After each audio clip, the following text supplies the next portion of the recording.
Red Foreman when he was in RoboCop. Red Foreman from RoboCop. Keyboard up close. I want to come out of the nebula. No, not that, Rashid. No, Rashid Garboshkal yet. No, Rashid Garboshkal. Not quite yet. So, hello, test. Test. I was about to get really mad at you. You can't do a test. You're like, test. Test. Pretty good. It's working. 1, 2, 3. I think we're good. So you ready for this? Yeah, let's give it an 8. Go.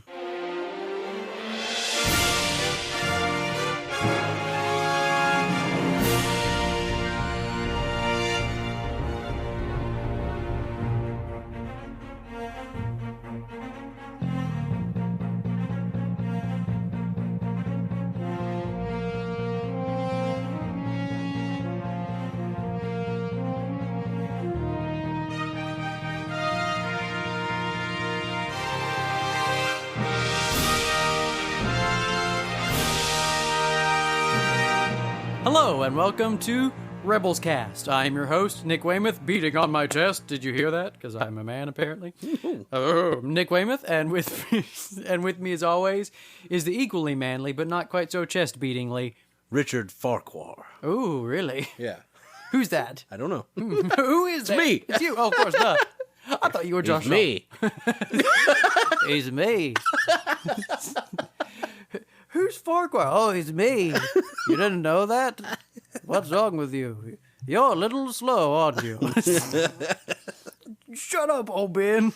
Crazy old wizard. That wizard's just a crazy old man. Which one is he? Is he wizard crazy or man? Yeah. Make up your mind, Uncle Ben. Not Uncle Ben. Uncle Ben. Uncle Ben. Make the rice. No, Uncle Owen. Tashi Station. Power converters. Welcome to the Rebels Cast. That's right. What amazing things will happen. Man, what would happen if you look at a dead spider? What amazing things will happen. You should go try one. I'm here to buy. Come and sit to get all your fireworks, okay? Have y'all watched that yet? You should. Bad Lip Reading, episode 4. It's very good. Yep. Greedo and mildly Indian 3PO for the win. Mm-hmm. Yes, you like them. FTW. FTW. I love all the cool internet acronyms like LOL, LOL, and QFT. Yeah, Which I used to think that meant something totally different. yes, you did. You thought it was anger. Yes. And not quoted for truth. right, because that's what it really is. Right. But you just imagine what it could be if you were telling someone to not talk. Yeah, quit talking. You know, with something in the middle. Quit talking with something in the middle. Get something out of the middle, and then you can talk. Wait a minute, let me slap myself 17 times in the face, James Arnold Taylor, and then you can talk. That's a throwback reference to the Clone Cast. That's right. Remember that show? I do. Yeah. I was talking to them. Oh, okay. Not you. I hope you remember it. I was on it. I was there. That doesn't mean you remember it. No, it doesn't. No, but you do. Yep. So, we are glad to have you with us for this third episode. I'm Josh Shaw, by the way. Yes, you are Josh Never Shaw. said my name. It was a mystery. It really is Richard Farquhar. Really, they changed their host. One of them is now a different guy who sounds exactly the same, and they have the same interactions. He's my stepbrother. Yes, Half-brother. Half-brother. Richard Farquhar. is he your evil twin? No, he's my half-brother. I just told you, Nick. He can't be my twin and my half brother. You are a fool. Actually, he could be, but only if he was your half brother and the sibling or the parent that you did not share in common was like the twin.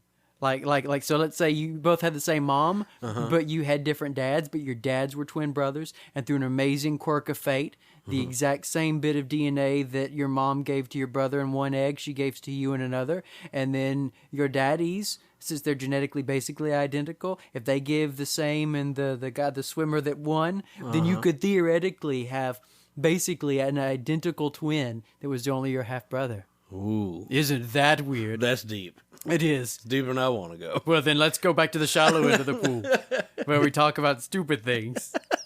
Like that wasn't stupid. So we're glad to have you with us for this episode where we are going to discuss, as usual, two episodes of Rebels Cast. I mean, not of Rebels Cast. Of Rebels Cast. We're gonna talk about our own show.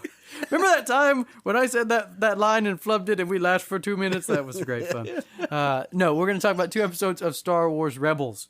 And if you remember from last time, when we when we did our last episode, Josh is still laughing about the flub line. When we did our last episode, we were not, how shall we say, super crazy, ebullient excited about those episodes. No. I liked them more than Josh did, but neither of us were like, whoo! Yeah.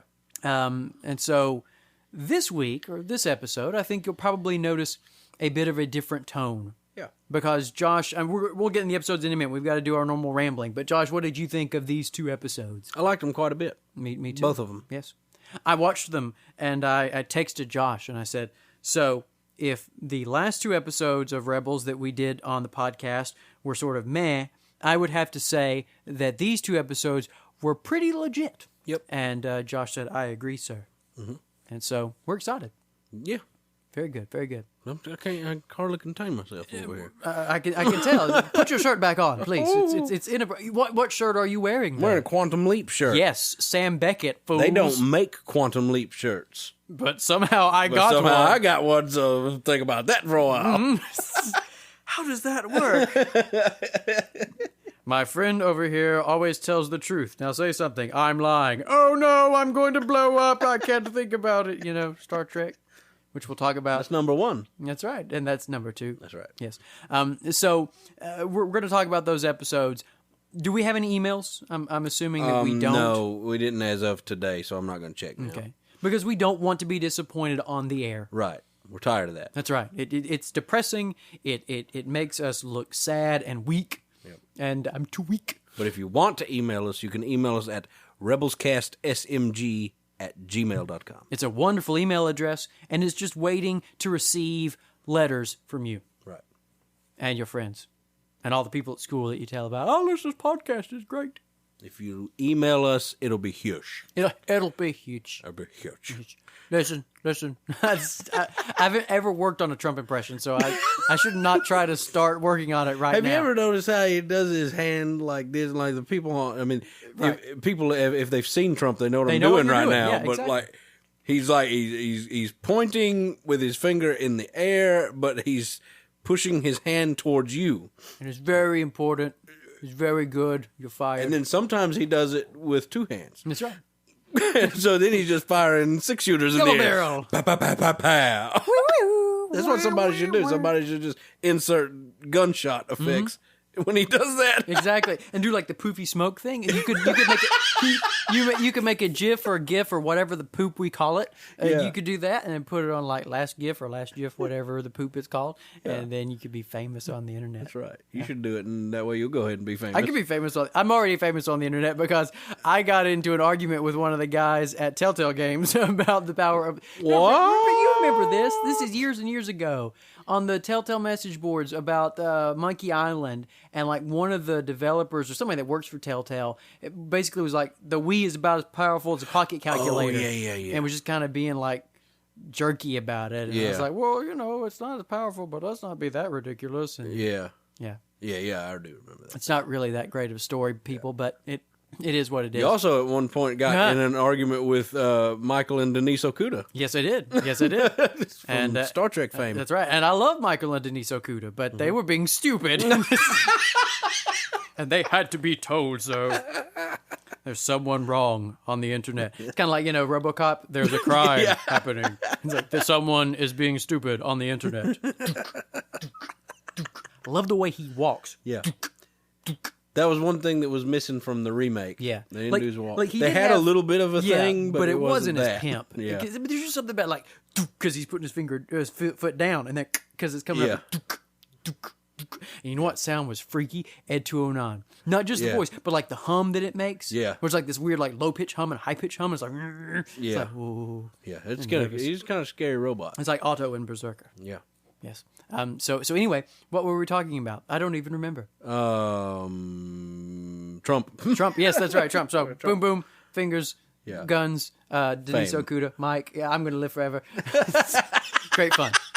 So We don't have any emails, but we do have a new section of the show. That's right. You know, radio shows have, you know, like segments and sections and stuff. And so we've got a new one, which we've actually been doing all along, but we're giving it a name. Josh, this was your brainchild, so you explain to our listeners what is going on. This is going to be a section of the show. I'm doing the Trump thing. You're doing the Trump hands.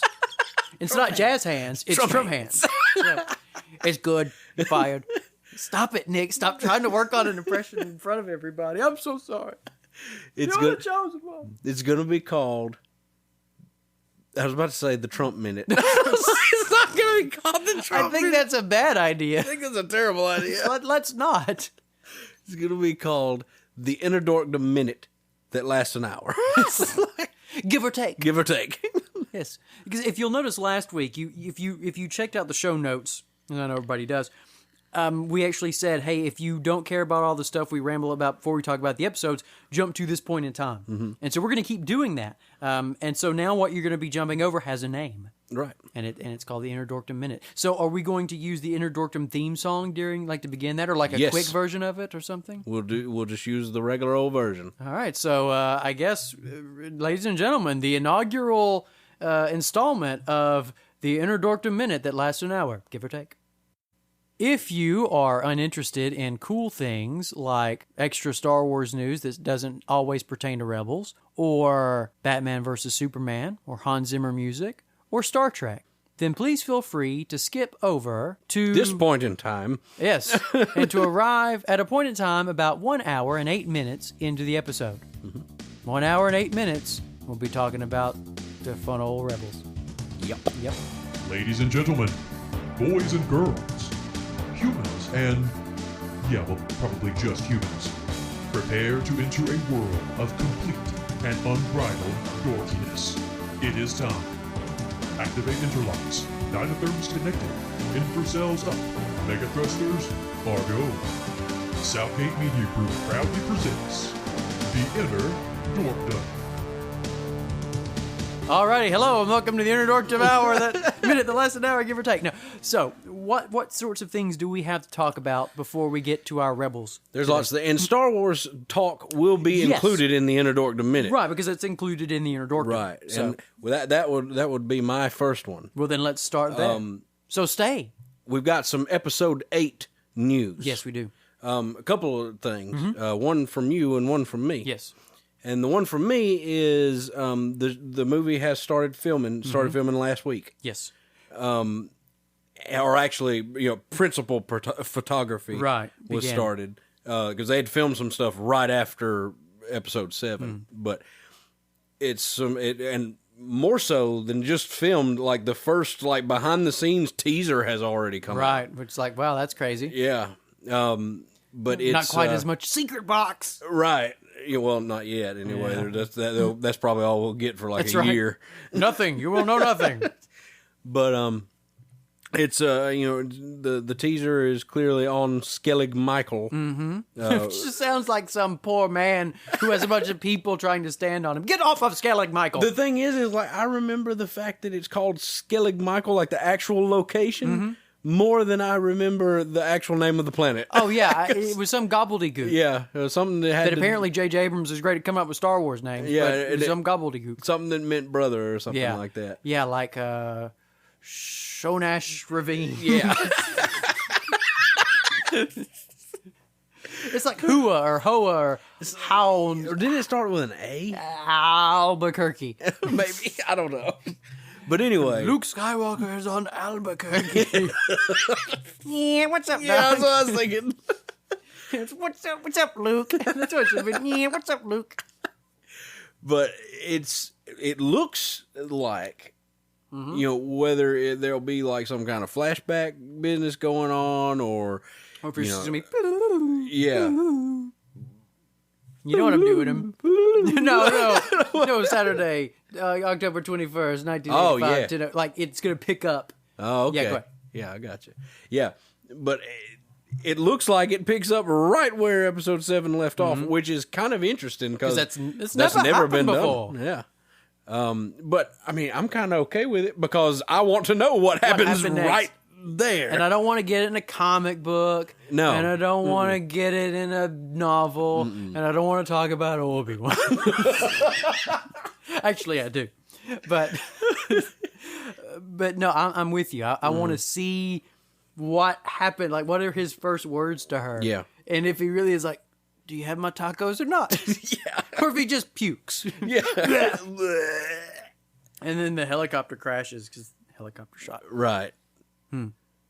So we'll see how that goes. Now speaking of behind the scenes, and at the end of that teaser trailer, we see Rian Johnson, whichever it is. Yeah, Rian Ryan, Nabu, something like that. Jakku. He says, that, or like something like that's a wrap for first day of episode 8 or something like that. But now there's been some more news that came out today about Mr. Johnson. And you go ahead. Yeah, you know about it. What like you're the one who told or who brought it up to me about the prequel thing. Yeah. Okay, so apparently, at some point in the past, and I don't know exactly when this is, but apparently at some point in the past, Mr. Johnson on the old Twitter had made some disparaging comments regarding the prequels. Some relatively significant, and I just like, I don't care for that movie. Now, Nick brought this to me, but we both heard it on Radio Free Indoor. Exactly. So if it's not true, blame Jamie and Paul. It's their fault. It's their fault. They're lying British men. And they should not have lied to us. But I believe them. I trust them implicitly. So I think it's okay. No, but apparently, there's some negative things were said. But you cannot find them on his actual Twitter feed anymore. Yeah. They're gone. Conspiracy. But apparently they, you could still hunt it up on the internet. And I've decided not to hunt it up because I don't want to dislike the man. Right. I say that in jest, but like seriously, I don't want it to color me going into episode 8 because you see, as you probably know, folks, criticisms of the prequels can take a variety of forms and they can target different things. And if his complaints were, I didn't like the acting, or I thought some of the special effect shots were so-so, or too much CGI, or, Natalie Portman didn't show her belly button enough, or whatever it was. I mean, I agree with that one. So who does that? I mean, really? Well, you're right. No. So if it's those sorts of things, those are subjective preferences, and I might not feel the same way, but hey, fair enough. You wanted something to look different, and it looked the way it did. Okay. But if the criticisms were about the story, and if the criticisms were like the criticisms that some have made that the prequels had no story, or something like that, that would make me be concerned from the standpoint, and we've talked about this before on the Inner Dorkdom, that there clearly is a lot of story in the prequels, and there's a lot of depth. And if you watch the prequels and you don't get it, and you don't appreciate it, you don't see it, you don't even notice that it's there, and then you're going to turn around and write a Star Wars movie, how can you recreate depth if you can't even recognize the existence or the presence of depth? Yeah. So I'm just curious as to what those criticisms would be, and if it's the technical kind of stuff, then I'd probably be like, oh, okay. But then if it was the story stuff, I'd be like, eh. So I think I would just rather not know. Yeah, the one thing that I was thinking about today after we texted that back and forth to one another was, I'm hungry because it was around lunchtime. Yeah. It's going to be ridiculously difficult, really, when you think about it, to get a writer or a director that liked those movies in Hollywood. Because, you look at him, you look at JJ, those are directors, especially JJ. I mean, we know that one for a fact, but I would assume Rian Johnson as well. They were influenced. JJ was influenced by Star Wars. Right. That's part of what made him want to do what he's doing right now. Well, back then he was a kid, like everybody else, saw the original trilogy. That's what he fell in love with. That's what was his big inspiration. Right. So it's the meaning in his life. Right. It's the inspiration. That's Chicago. Look him up. So if he feels that way, and he's probably one of the same type of people. I'm still talking about JJ here. He's probably still one of the people that likes or that didn't like the idea that George changed stuff in the original trilogy and that kind of thing. He's probably one of those directors. Purists that are like, you should never. Yeah. And which from a certain point of view, I can understand that because Bob Zemeckis and Bob Gale have both been the same way about Back to the Future. They're like, no, we're never changing anything. I think it should just be at the wishes of the creators. Yeah, exactly. I think that if a director says, "Hey, I want to make some tweaks later," and he really was the director and not just kind of like, "Hey, I came in and pointed a camera," then he or she should be allowed to do that. Yeah. But then if a director says, "I don't want him to touch the movie. I don't want anybody else touching the movie," you respect that as well. But anyway, go ahead. But so it's going to be difficult to get somebody who wasn't or who didn't jump on that train, but who was big into Star Wars and in Hollywood. Yeah, that's a very good point. It's like, the cool thing to do is to hate on the prequels, right?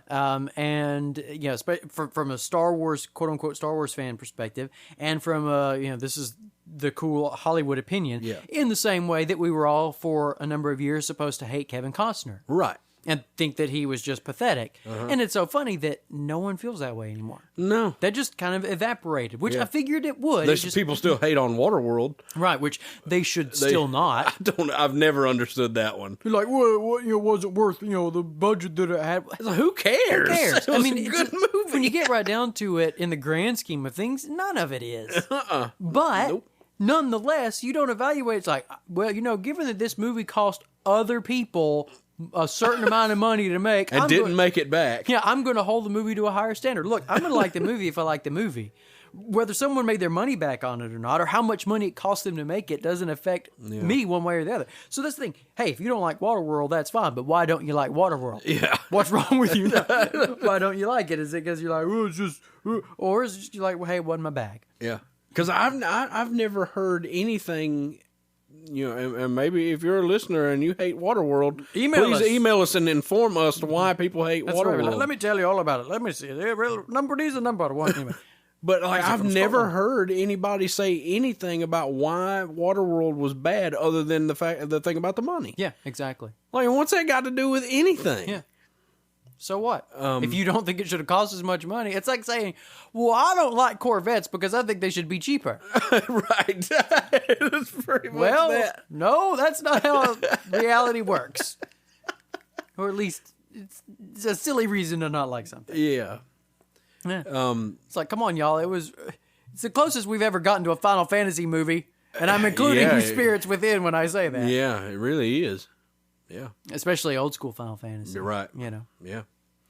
And then, people hate on the Postman, too. Oh, and those people need to be punched. Because, in my personal opinion, Postman is way better than Waterworld. I like them both. Yeah, I like them both, but I like Postman even more than Waterworld. Yeah. No doubt about it. Oh, that movie. To be perfectly honest, except for maybe some of his latest movies, I've never really seen a Kevin Costner movie where I was like, that was just garbage. It's like, why did I waste my life? No, same way.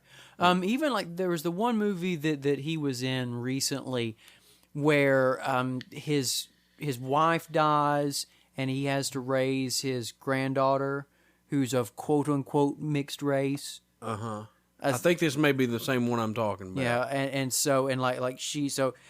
he's Caucasian and his daughter's father's side of the family is African American, and so it's kind of a somewhat serious but not somewhat serious movie, and where he's trying to, is he going to have custody? Is she going to go live with her African American family? Okay, this is not the movie I was talking about. And it was one of his more recent ones, and it was good. I liked it. Okay. And I heard the one, 3 Days to Kill. Was one. Good. See, I didn't really care for that one. Okay. It was okay. Yeah. But it wasn't like I didn't hate it. Yeah.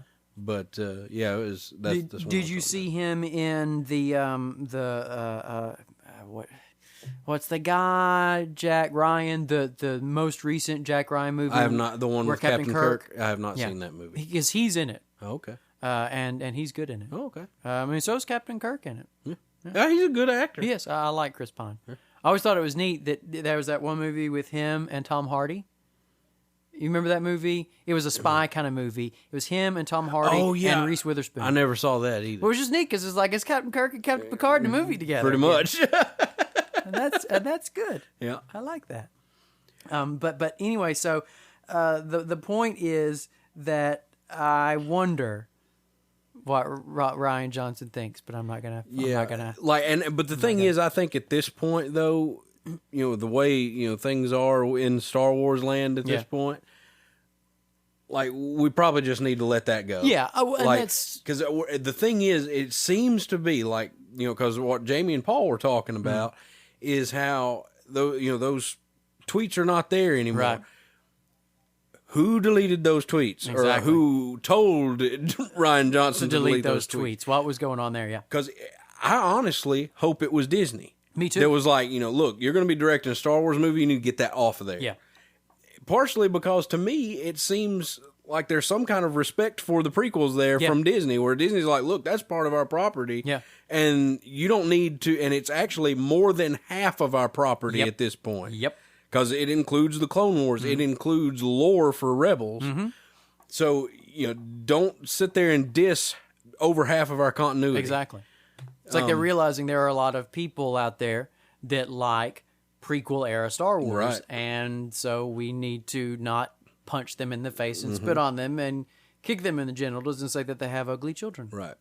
And the simple fact is, as long as any of the new movies don't contradict the prequels, I'm okay. Yeah, it's about the best we can hope for. Like, I mean, you could make a movie that's pure doo-doo, but as long as it doesn't contradict anything, it's like, okay, I'll just chalk that up as that wasn't a good movie. Right, yeah. Like, I mean, kind of like we did with some of the episodes of Clonecast. Or Clonecast. See, I did the same thing you did with the Rebelcast. Every episode of Clonecast was good. What are you talking about? Like we did with Clone Wars, and like we did with, even last episode of Rebels Cast for Rebels. Right.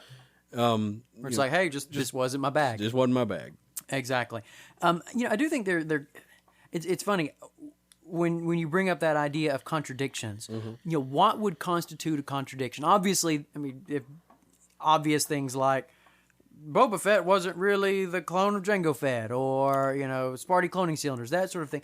But I wonder if there are things that would not be in that sort of technical, explicit sense contradictions, but would still feel like it. And I see where you're going. Because like one hypothetical is that. There's all these crazy theories about who Rey is. Right. And one of them, which I don't subscribe to, and I don't want to subscribe to, and I don't think most people subscribe to, but is like silly ideas like she's Anakin reincarnated. Yeah.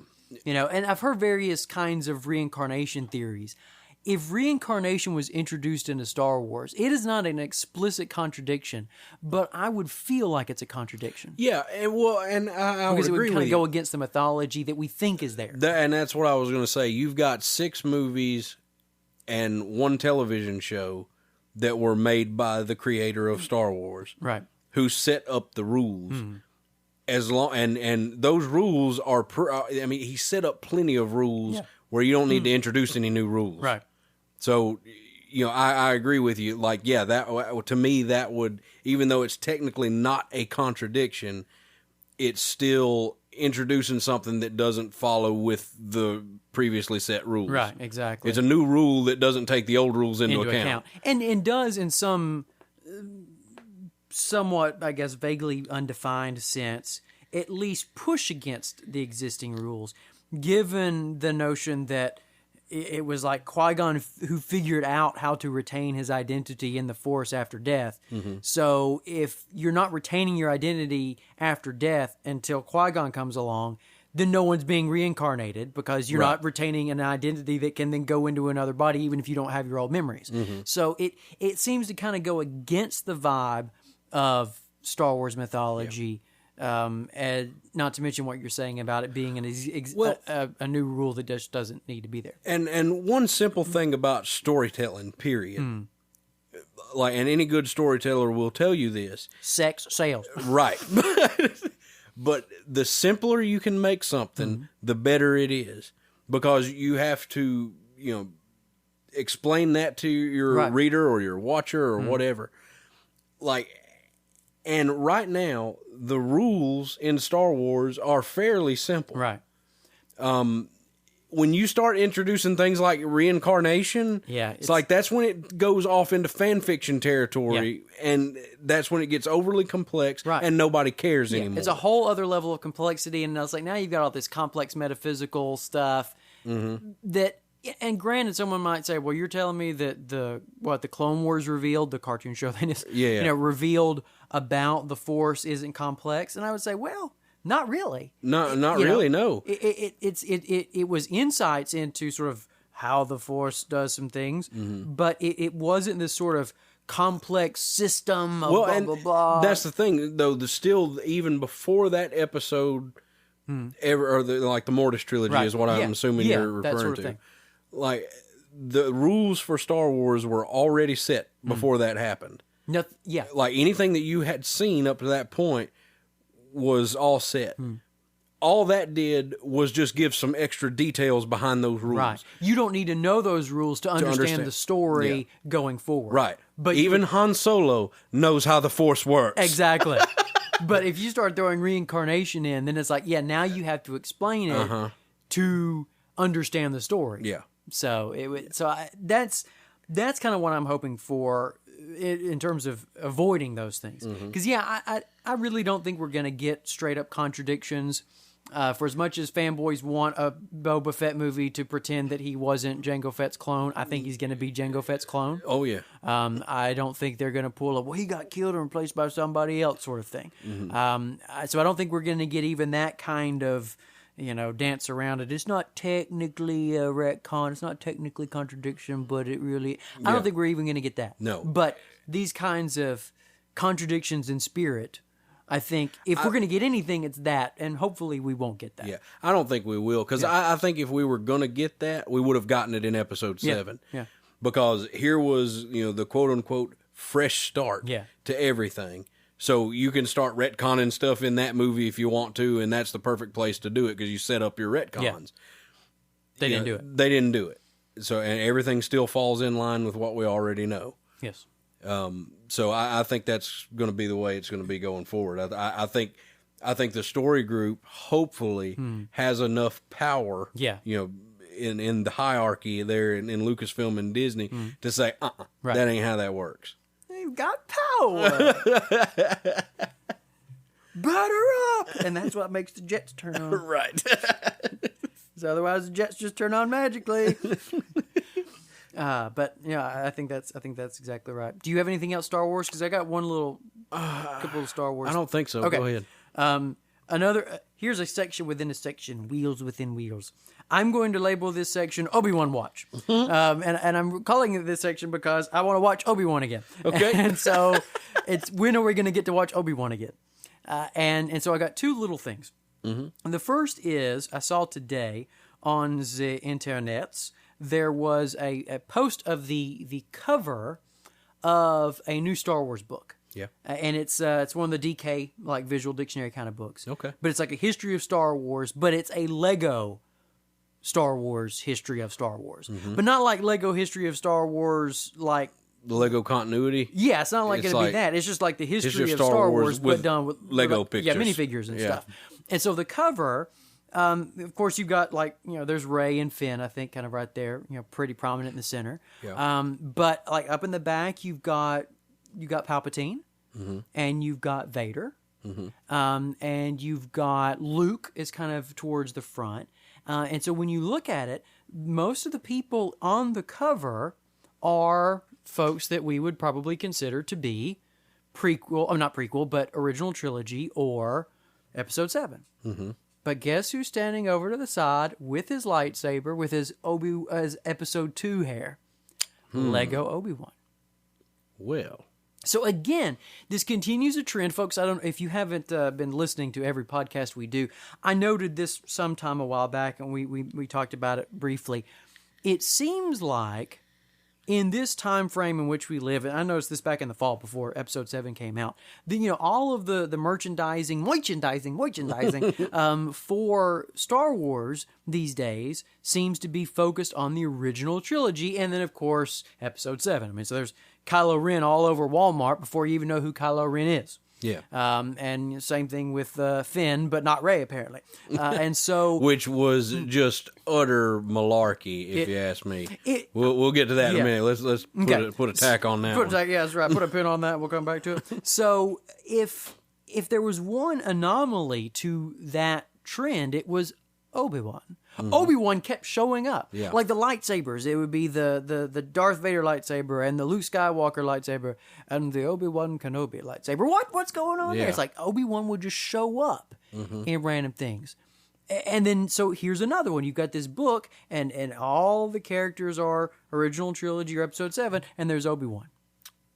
The only practical explanation for that is that perhaps the merchandising people look at that and they say, okay, in the prequel trilogy, Obi-Wan is the clear-cut good guy. Yeah. So if we're going to if we're going to have compilation merchandise where you've got, Luke Skywalker and Rey, right? Like you're going to put Obi-Wan on there, yeah, rather than say Anakin, yeah. And that's a distinct possibility. Right. And another possibility is that even amongst people that bash on the prequels, there seems to be some respect for Obi-Wan, some affinity for the character and the way. Yeah, there's tons of that. There's like the whole prequels are crap, except for Ewan McGregor's Obi-Wan's pretty good. It's like he's awesome. It's like, okay, you realize Obi-Wan in the prequels is like 80% of the prequels, right? For real. It's like, especially episode 3, man. It's just Obi-Wan going around and being serious and raising one eyebrow. And I'm so sorry. Oh, that moment. Yeah. That when he has the conversation with Padme on the veranda. Anakin is the father, isn't he? I'm so sorry. Like, oh my goodness, I love that movie, y'all. I love that movie. It's good. But anyway, so it could be one of those things.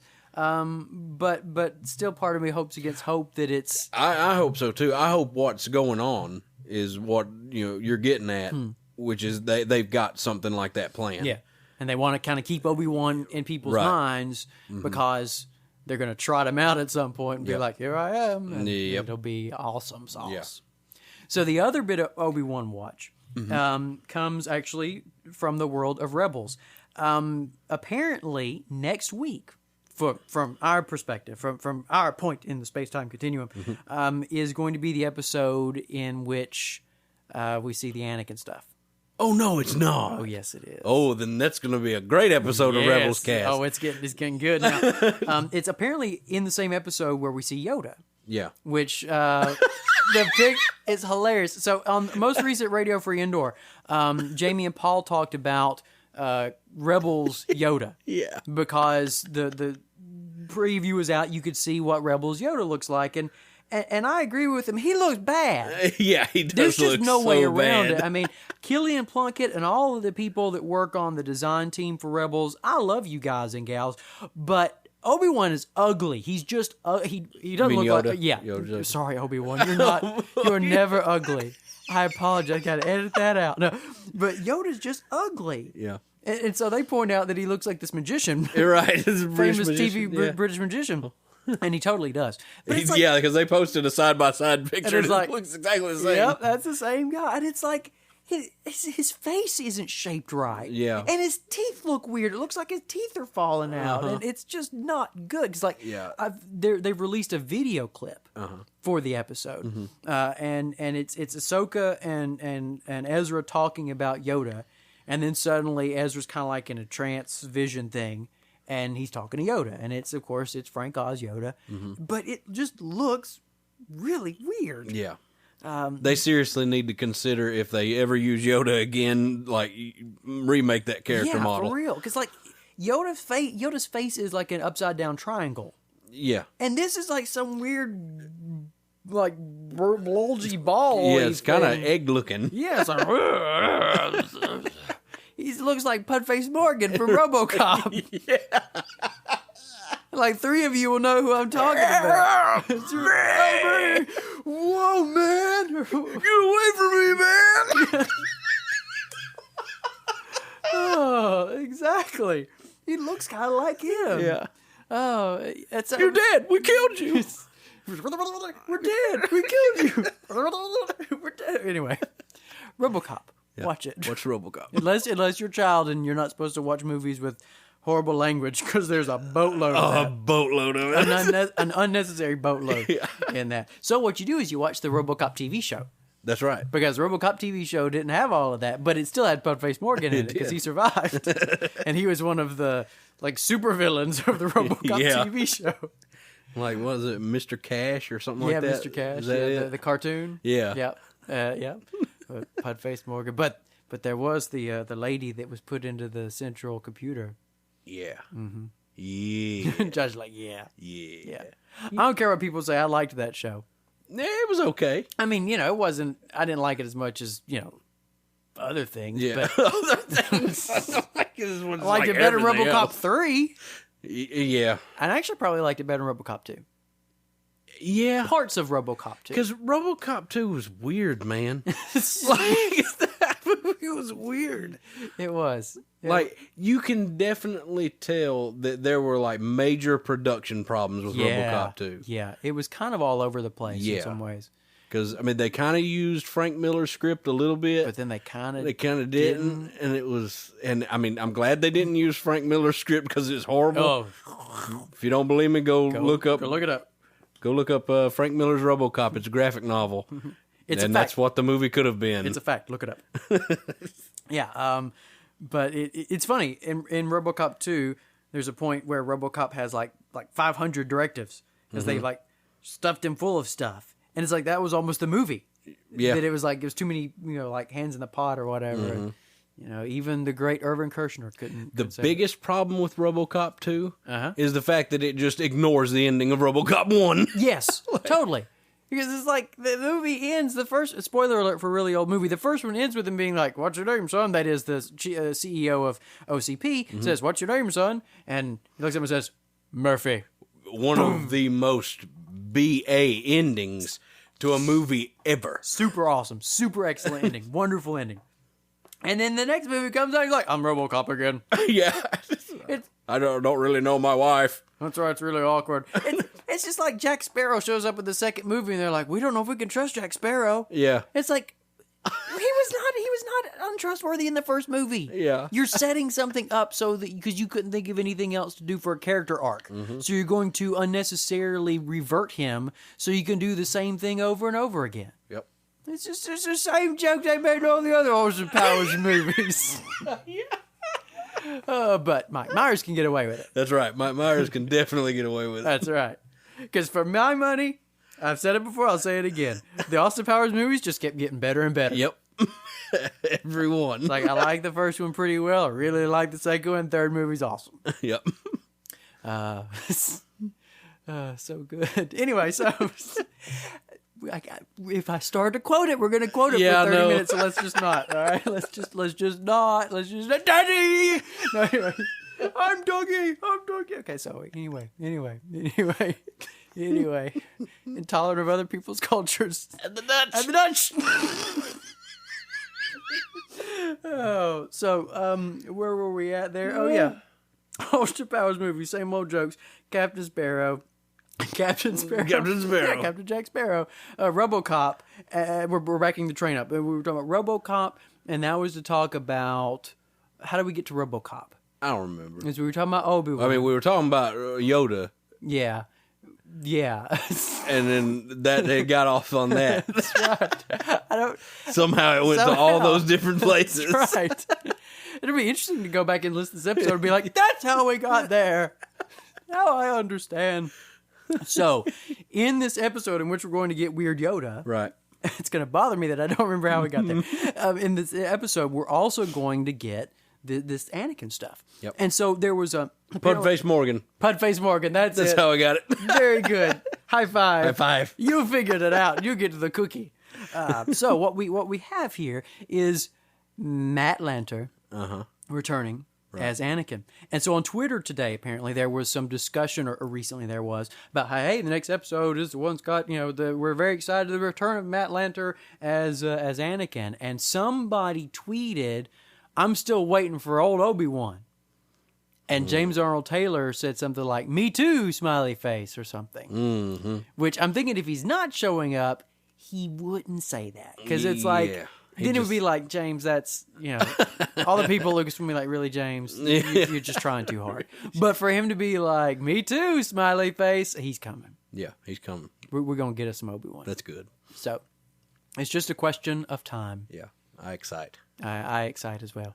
All right, so that's our Star Wars talk. We've got about 15 minutes if this section is going to go an hour. Oh, really? Well, not necessarily, because we didn't start the section for a good 10, 15 minutes. Yeah. So we're fine. Yeah, we're fine. Good. So what's next? Batman versus Superman is getting an R-rated home video release. Yes. What do you think about that? Well, I don't know what to think. Let me tell you why. Okay. First of all, I have not seen Deadpool. I have not either. I hear it's good, but I hear it's full of language and violence and nudity. I did not know about the nudity Including part. Man nudity, which Oh, wow. it might make Liz want to go see it. No, it won't. She'll be like, "Ooh, that's gross." But, I bet I'll probably like it. But the concern that some people have had is this is going to open up floodgates for a bunch of R-rated, comic book movies. I don't really think that's going to happen because financially, that wouldn't work. That's not going to work as well. Yeah. But if anybody would want to give it a try, it doesn't surprise me that it's DC with their flagship, first movie that really is trying to do the integrated shared universe sort of thing. If they want to release an R-rated home video version, I guess that's fine. I think the first question that should come before that, at least from, one standpoint, is anybody going to care? Like, is the movie going to be good enough that people are like, I want it on home video? Yeah. And we just, we don't know. There's a lot of people that's worried about it. Yeah. I feel like, and if you think about the characters involved, I think Batman is the only one that really, how do I put this? I think I could understand a Batman movie theoretically getting an R rating and it's still feeling like Batman. Yeah. But how do you make a Superman movie and have it feel R-rated, or have it be R-rated and have it feel like Superman? Like, Superman just doesn't strike me as, I do things that give me an R rating. Yeah. I have a feeling that this movie, they should probably just call it Batman with Superman in there a little bit. Yeah. Because it seems to be, and it may be just because, marketing-wise, it's like, this is the character we haven't seen much of yet, but we saw a whole movie with Superman in it, and so let's really push Batman. Right. But it just seems to me like it's a Batman movie. Yeah. And Superman's guesting in it. Mm-hmm.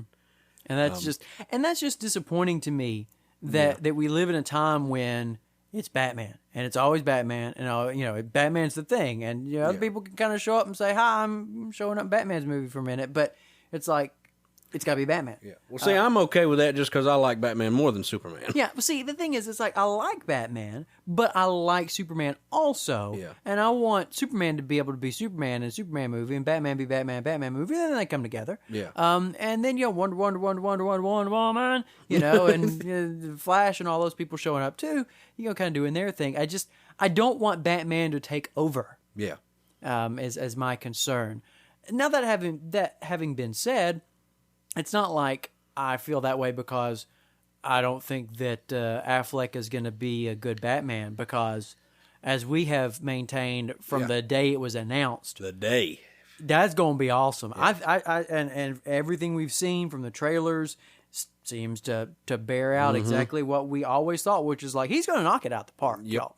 Yep. There's that's not what you need to worry about. You need to worry about Zack Snyder more than you need to worry about Ben Affleck. Agreed. And I'm not saying you need to worry about Zack Snyder per se, but if you're going to worry about somebody, it don't need to be Ben Affleck. And it doesn't need to be Henry Cavill either, for that matter. No, because he's a good Superman. Yeah, for as much as I had some things I loved about Man of Steel and some things I didn't love about it, Henry Cavill was one of the positive things, no doubt about it.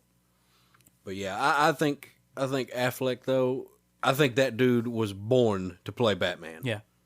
Just straight up. That is why God put him on this planet. Right. And gave him those chiseled features. That's right. Really, it's like, he's going to get the Batman face. You're right. They're going to need to make a movie about Batman, later on. after they've made about 8 or 9 Batman movies. That's right. So we're gonna need this, but we'll wait and save the best for last. There you go. But yeah, I'm like you. I think he's gonna be a great Batman. I think I'm really looking forward to his Batman movie because Affleck is directing that movie and I think writing it too. Yeah, I think so. And apparently, come out today.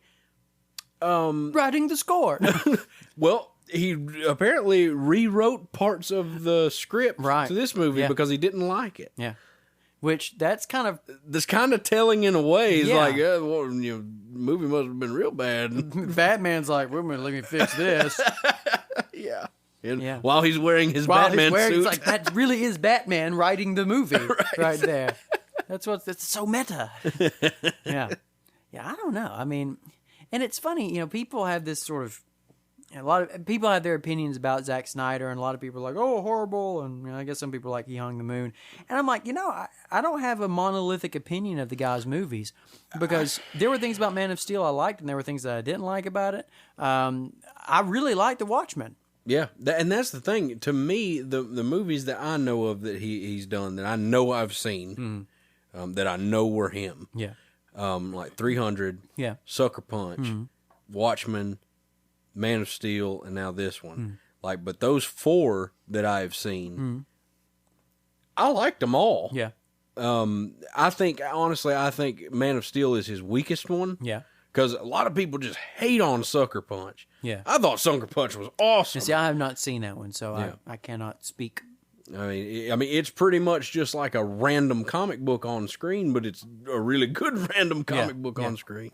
And then Watchmen, I honestly like that movie better than the comic book because I like the absence of the tentacle monster. Yeah, I think the ending in the movie is one less, sort of cheesy, silly. I mean, you could probably pull it off now, maybe visual effects wise, and have it work.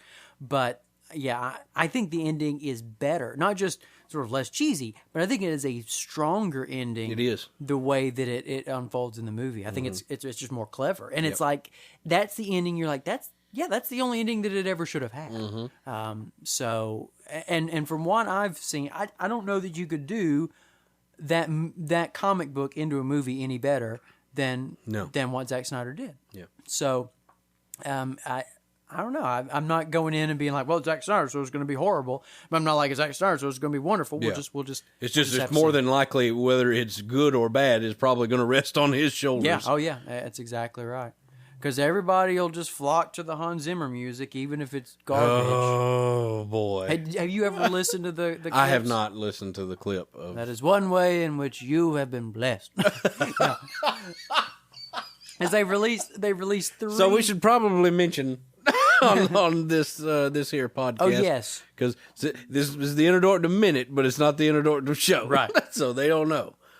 But we are, big music connoisseurs. We've written our own music. We've written both orchestral and otherwise. Right. So we do, know a thing or two about music. But, it's all opinion. Right. It's all subjective preference. That's right. Everybody has their own taste as far as music goes. And as far as Hans Zimmer goes, that taste is very, very sour for us. Yes. We do not like it. Do not care for it one bit. Yeah. And I mean, it's not like I hear Hans Zimmer music and I'm like, stop raping cats. I mean, it's like, I don't think it's like, I can't hear. It's like chalk on a board, chalk on a board. No, nails on a chalkboard. Chalk on a board. Stop making that chalk on a board noise.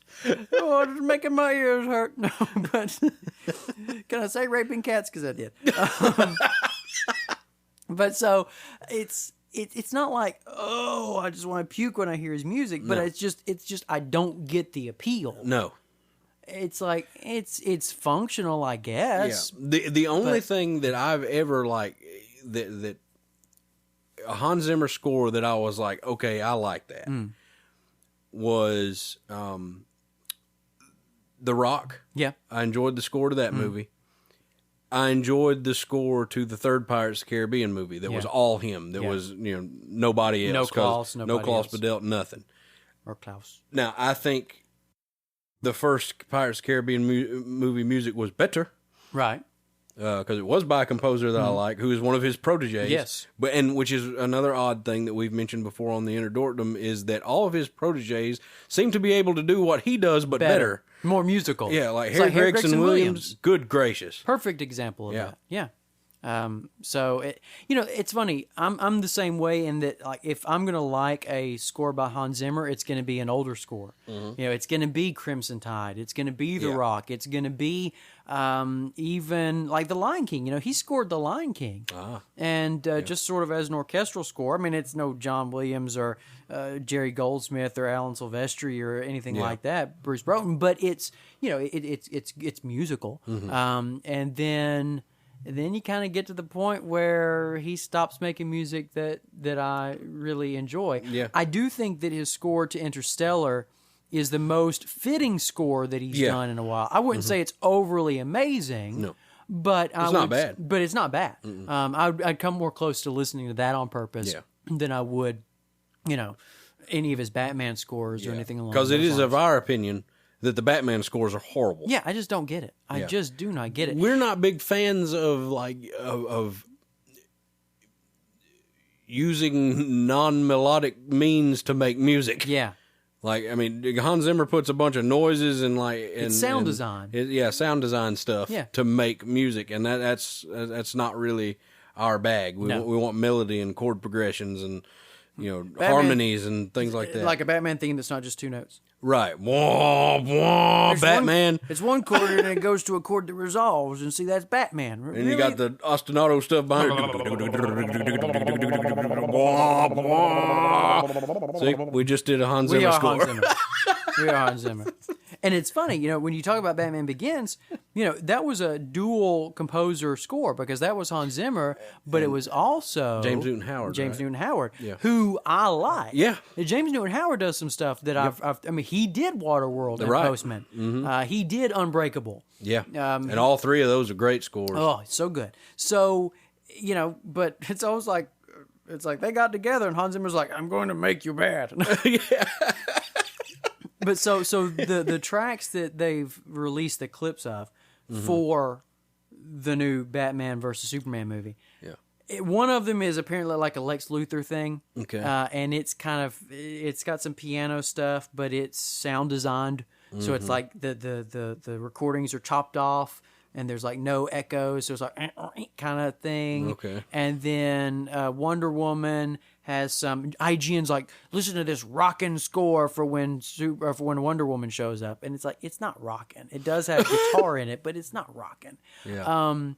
And then there's the Batman one, which of the three, the Batman one actually seems the most interesting. Okay, so at least uninteresting. He didn't just reuse the. No, apparently not. Okay. 2 notes. Yeah, and like the name of the track apparently is "Men Are Still Good" or "People Are Still Good," which again suggests kind of what Bruce is having to deal with. Yeah. As sort of his thought process in the movie. But it's like that was closer. But it's not just Hans Zimmer. There's some other guy. Oh yeah, it's Junkie XL, the guy who did the music for Mad Max Fury Road. Yeah. Which. I loved his score for that. I want to say he did. There was another score that he did to a movie that I saw. And that's the thing. He does music that has Junkie XL, like with the Fury Road score. Mm-hmm. Like there's stuff in there that is sound designy. Like but it's mainly like it's synth stuff doing interesting things. Which I'm behind that. If you do a synth an orchestral hybrid, that could be great stuff. That's fine.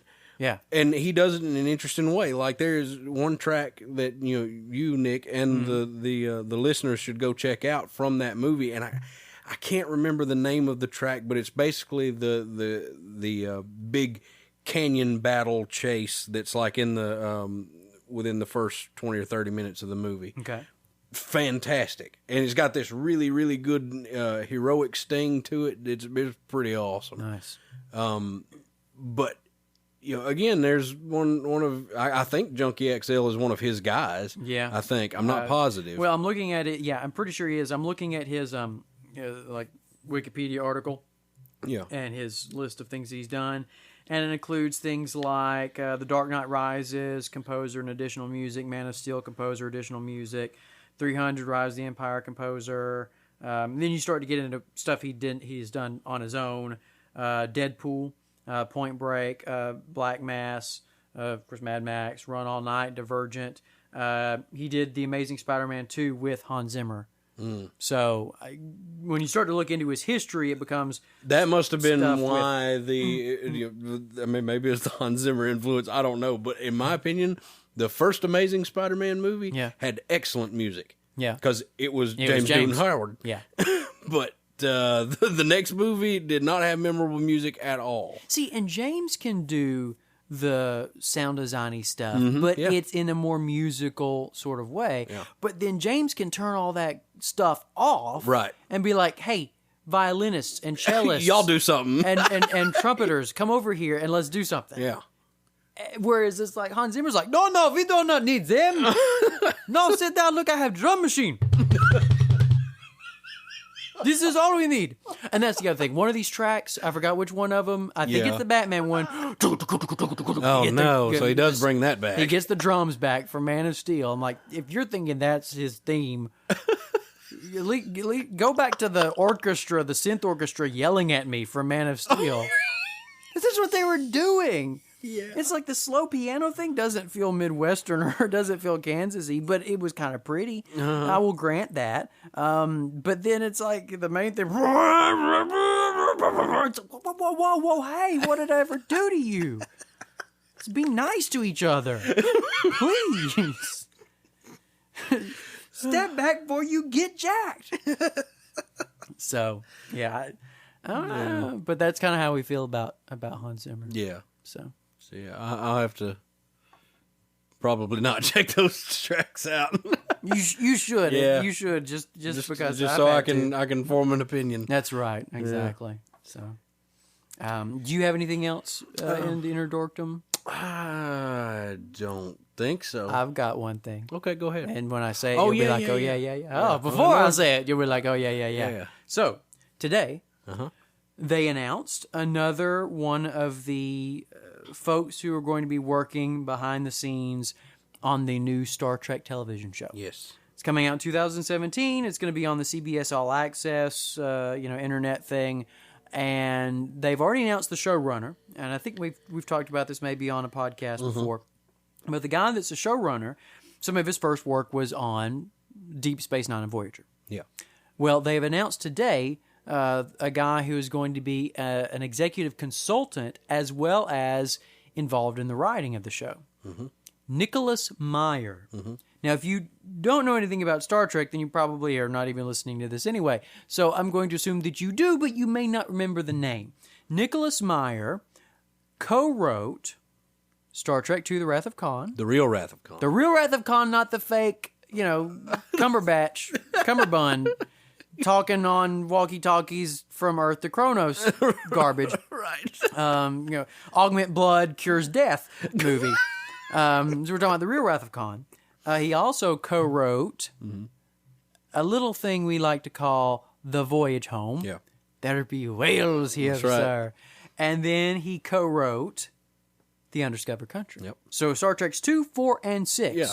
If you know anything about Star Trek original movies, the thought is always that the even movies were the good movies. And he was involved in all of them. Right. And he directed 2 and 6. He directed Wrath of Khan and Undiscovered Country. So we have a showrunner who was involved in Star Trek, Deep Space Nine and Voyager, 24th century Star Trek. Yep. We've got an executive consultant and writer who was involved in the original series era in 3 movies that, for most people's money, and certainly for ours, are our favorites of those. So they're actually getting Star Trek people to do this Star Trek thing. Yeah. That is exciting. It's very promising. Yeah. Because if you go back, if you remember months and months ago, folks, whether you're listening to us or not, if you were involved in Star Trek rumblings, there were rumors that CBS wanted to do something, but they had to wait. There was a contractual thing with Bad Robot, and the rumblings seemed to be that while Paramount was perfectly fine with the JJ verse because it was getting them some money, CBS, the folks at CBS, got it. Yeah. They knew. They understood that this JJ stuff, some Star Trek fans like it, but it's not what Star Trek fully is. Right.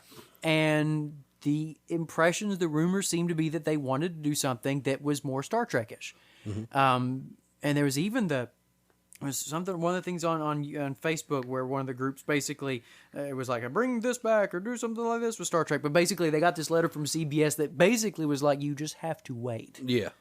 And so now we're finding out that now we still have no idea about when the show takes place. There was an article that came out when the showrunner was announced. And the way the article had it worded was something like it was going to be new crew, new adventures, not tied to any of the stuff that's come before or the JJ stuff. Now, some people have taken that to mean that this is going to be like in its own rebooted continuity, which I certainly hope is not the case. No. I'm doubtful that it is. Yeah. I think it's going to be, and I'm hoping obviously too, that it's going to be Prime Universe. So non-JJ, and certainly that it's apparently going to be a new crew, new characters, and who knows when it's going to be set. And I'm good with all of that. Yeah. And so I'm hoping that just whoever wrote the article, I think it was actually in Variety, was a little either confused or poorly worded it. And what they were meaning to say is it's not going to be like Titan, or it's not going to be, Deep Space Nine continuing adventures. Yeah. What I hope it is, and I think we've said this before on the Inner Dorkdom, was I hope that it is basically Star Trek the next generation. Yeah. So it's a new Enterprise, like the Enterprise J. Yeah. Or something like that, with a whole new crew and all that business, where all that other stuff still existed. Because then you can still bring back old characters. That's right. Because McCoy was in the first episode of Next Generation. Exactly. As a really, really, really, really, really super old man. Yeah. Because people live longer in the future. Exactly. So you can bring back Patrick Stewart. You can bring, goodness gracious, you can bring back anybody. Oh, yeah. From the Next Generation. And certain people would be easier to do even than others, because Klingons live even longer than humans. So Worf could just show up. You got to bring in Dorney. Dorney would do it. He would do it because he wants to do it. He wants to do his own show. Yeah. And so you got to give him some kind of compensation for that. Since you're not going to do his show, put him in yours. Yeah, exactly. As Worf. Yeah, exactly. You could Vulcans also live a long time, so you could even throw tubes in there. That's right. And I'd be good with that. And Tim Russ is one of these folks that's been kind of trying to keep Prime Star Trek alive. Yep. So you could do that. But yeah, even again like Frakes and Sirtis, you could bring them in. But the beauty of it would be that you could have Star Trek that still exists in the continuity of what's come before, but because it's set even further down the road, you don't have to worry about the kind of continuity restraints that seem to be part of the impetus for let's do the JJ reboot thing. Yeah. It's like, then we can do whatever we want to, but what we want to do is just rehash Wrath of Khan. Yeah. So, because then you could be like, let's say that you set it 100 years after the end of Next Generation. Maybe let's say even 100 years after Nemesis. Yeah. So that's 100 years. Who knows what's happened in 100 years? Yeah. If you want to say, hey, there were at war with the Klingons again, fine, no problem. 100 years, that could happen. You want to say that the Cardassians, not the Kardashians, by the way, the Cardassians, are full members of the Federation. You've got a Cardassian as like the captain of the ship or something. You could do it. You do whatever you wanted to. Yeah. Because 100 years is a long time, so you could make changes without making changes. Right. So we shall see. But all we know right now is that the two people they've announced that are involved in this show are actual Star Trek people. Yep. And that's very good. And even a couple of years ago, it's like that's almost more than we could hope for. Yeah. Yeah. So if it still even more so now. Yes. If we see by the trailers that looks like that's going to be pretty good, we got to talk about it. We're calling it. Yeah. It's ours. That's right. And it'll be glorious. And then in that show, we'll count our Star Wars references. That's right. That's right. We'll finally have a Star Trek show. Yep. And so we'll have to talk about Star Wars references. Yep. It'll be fun. Yes. Anything else? I don't think so. I think we're ready for the Rebels now. All righty. Well, so that's it for today's episode of The Inner Dorkdom Minute that lasts How long did it last this time? Probably close to an hour. Okay, close to an hour. Yeah. It's been going on since before you were born. All righty. So we're going to tell everybody to, if they don't want to listen to all the fun stuff, to jump in right here. Hello. So we have 2 episodes that we are going to talk about. And the first one is called Homecoming. Homecoming. Reminds me of my prom. Yes. Except that there's 2 different things. That's right. Oh, homecoming. It reminds me of prom. Oh, prom. That reminds me of graduation. Oh, graduation. That reminds me of that time that I went to the mountains and was constipated all weekend long. Which I guess technically maybe if you took a trip to the mountains after you graduated, maybe that would actually make sense. But yeah, maybe. Who does that? Nobody. You go to the beach and party. Yeah. Yeah. Or Cancun, baby. No, Panama City. Oh. That's what you do in Alabama. You go down to Florida. You're like, oh, look at us. And I went down, and of course, I don't drink, so I didn't get drunk. But I did go see the movie Dragonheart. Right. That was a good movie. Boy, yes. I am the last one. So, Homecoming. A wonderful episode full of wonderful animation. And... Get onward! So, this episode is our episode with Cham Syndulla. Yes, that's right. So, this episode, if you remember, people, the opening music to the Rebels cast involves a little musical reference to I Think I'm a Clone Now. Mm-hmm. And boy, today, it is relevant. That's right. Because in some ways, it wasn't just like Homecoming with Cham Syndulla and Hera Syndulla being reunited, but it was almost like it felt like a little bit of a Clone Wars Homecoming. It did. Because in many ways, this felt like a Clone Wars episode. It did. They both did in their own ways. The second one, because they're in Geonosis, that's really kind of the big thing there. But this one, this one really is just like, hey, this is a sequel to an episode. Yeah. So, any initial thoughts before we kind of get into it? I was glad to like this episode. Yes. After the last run of episodes? Last couple of episodes. Like, they weren't, either one of these were not Ezra-centric. No. Which is like, okay, give Ezra a rest for a little while. Give the boy a break. But yeah, I really, really, really dug this episode. There are things in particular that I liked about it. You got some notes. I do got some notes. That's excellent. Yeah. One thing that I thought was great, again, thinking about the hearkening back to the Clone Wars, is it's not just that we're talking about characters from the Clone Wars showing up, which they do. It's not just that events from a particular episode of the Clone Wars are being referenced, which those events are. Mm-hmm. But for me, it was also that this episode dealt with some of the kind of moral, ethical kinds of questions and realities that were so often dealt with in the Clone Wars. Mm-hmm. Because when we would do episodes of the Clone Cast, and there was the fortune cookie, which kind of helped spur those conversations along or get them started. But a lot of times, Clone Wars episodes dealt with stuff. And I'm not saying that Rebels has been fluff, but again, just by the very nature of where the galaxy is during the time frame of Rebels compared to the Clone Wars, it doesn't lend itself to... Not a whole lot of nuance. Yeah, there's the Empire and they're bad and we've got to stop them. Yeah. So just by the nature of the case, it doesn't lend itself. But this episode had some of that. Mm-hmm. And so that was just one of those ways in which it felt like, we're kind of... It felt comfortable. Yeah. It felt comfortable. It felt recognizable. It felt like something... What's the other word for like when it's something that you know... I guess it's comfortable, I guess is what I'm trying By twang. I don't think that's it. Oh, that must be just my word. I think that's your word for it. This feels awful, but twang. But twang to me.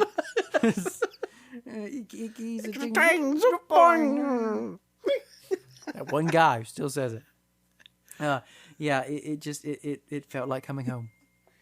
Tell them to stop texting you. Stop texting me. There you go. I'm podcasting right now. I'm trying to talk on the internet. Good gracious, that's a long text. It's a wall of text. Why don't you write a novel? Well, I'm trying, Josh. Wall of text, did not read. Yeah. said by internet jerks everywhere. Yeah, which then they definitely read it. That's right. You read the whole thing and I didn't read it. You're an internet liar. You're an internet liar because you just didn't have a response. You say, I didn't read it. Ha ha ha. I'll win the war of cool. Yes, but you will lose the battle of stupidity. Because I am stupider than you, stupid battle. And this proves it, you see. Which makes me smart, which means I'm not stupid. Well, crap. I don't know what I am anymore. But I'll tell you who I'm not. I'm not Shamsundula. No, you're not. But he's Shamsundula. You got sharp teeth. You got sharp, pointy teeth. Just sharp, pointy teeth. Yes. He's got sharp teeth, and Hera doesn't have sharp teeth. Mm-hmm. Just like Bib Fortuna in episode 6 has sharp, pointy teeth. That's right. But Ayla Secura does not. There's apparently a reason for that, and I can't remember what it is. Is it a man-woman thing? Or No. Because Gobi doesn't have sharp, pointy teeth, It's does he? It's something to do with, like, I don't know if it's if they leave Ryloth, or if it's like only warriors sharpen their teeth. Maybe, yeah. It's something to do with that sort of thing, because it's actually explained in the what's the book with the two, with Darth Vader and Palpatine? Labyrinth of Evil? No. It's canon. It's the canon book. new one. Yeah. Yeah, I know what you're talking I've about. read part of it. Yeah, I forgot the name of it. Let's call it Ralph. It's like the Sith Lords or something like that, or The Lords of the Sith. The Sith Lords. Coming soon on ABC.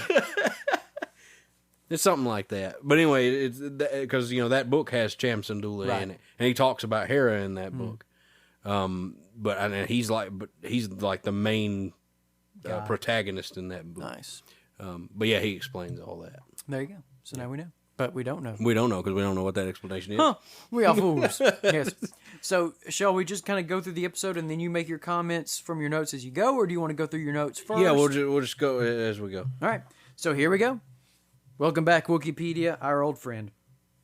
On one mission... Wikipedia, It's already messed you up. Yeah, on one mission. All right, I'm going to edit as I go. On one mission, this happens. On the other mission, this happens. Something else does.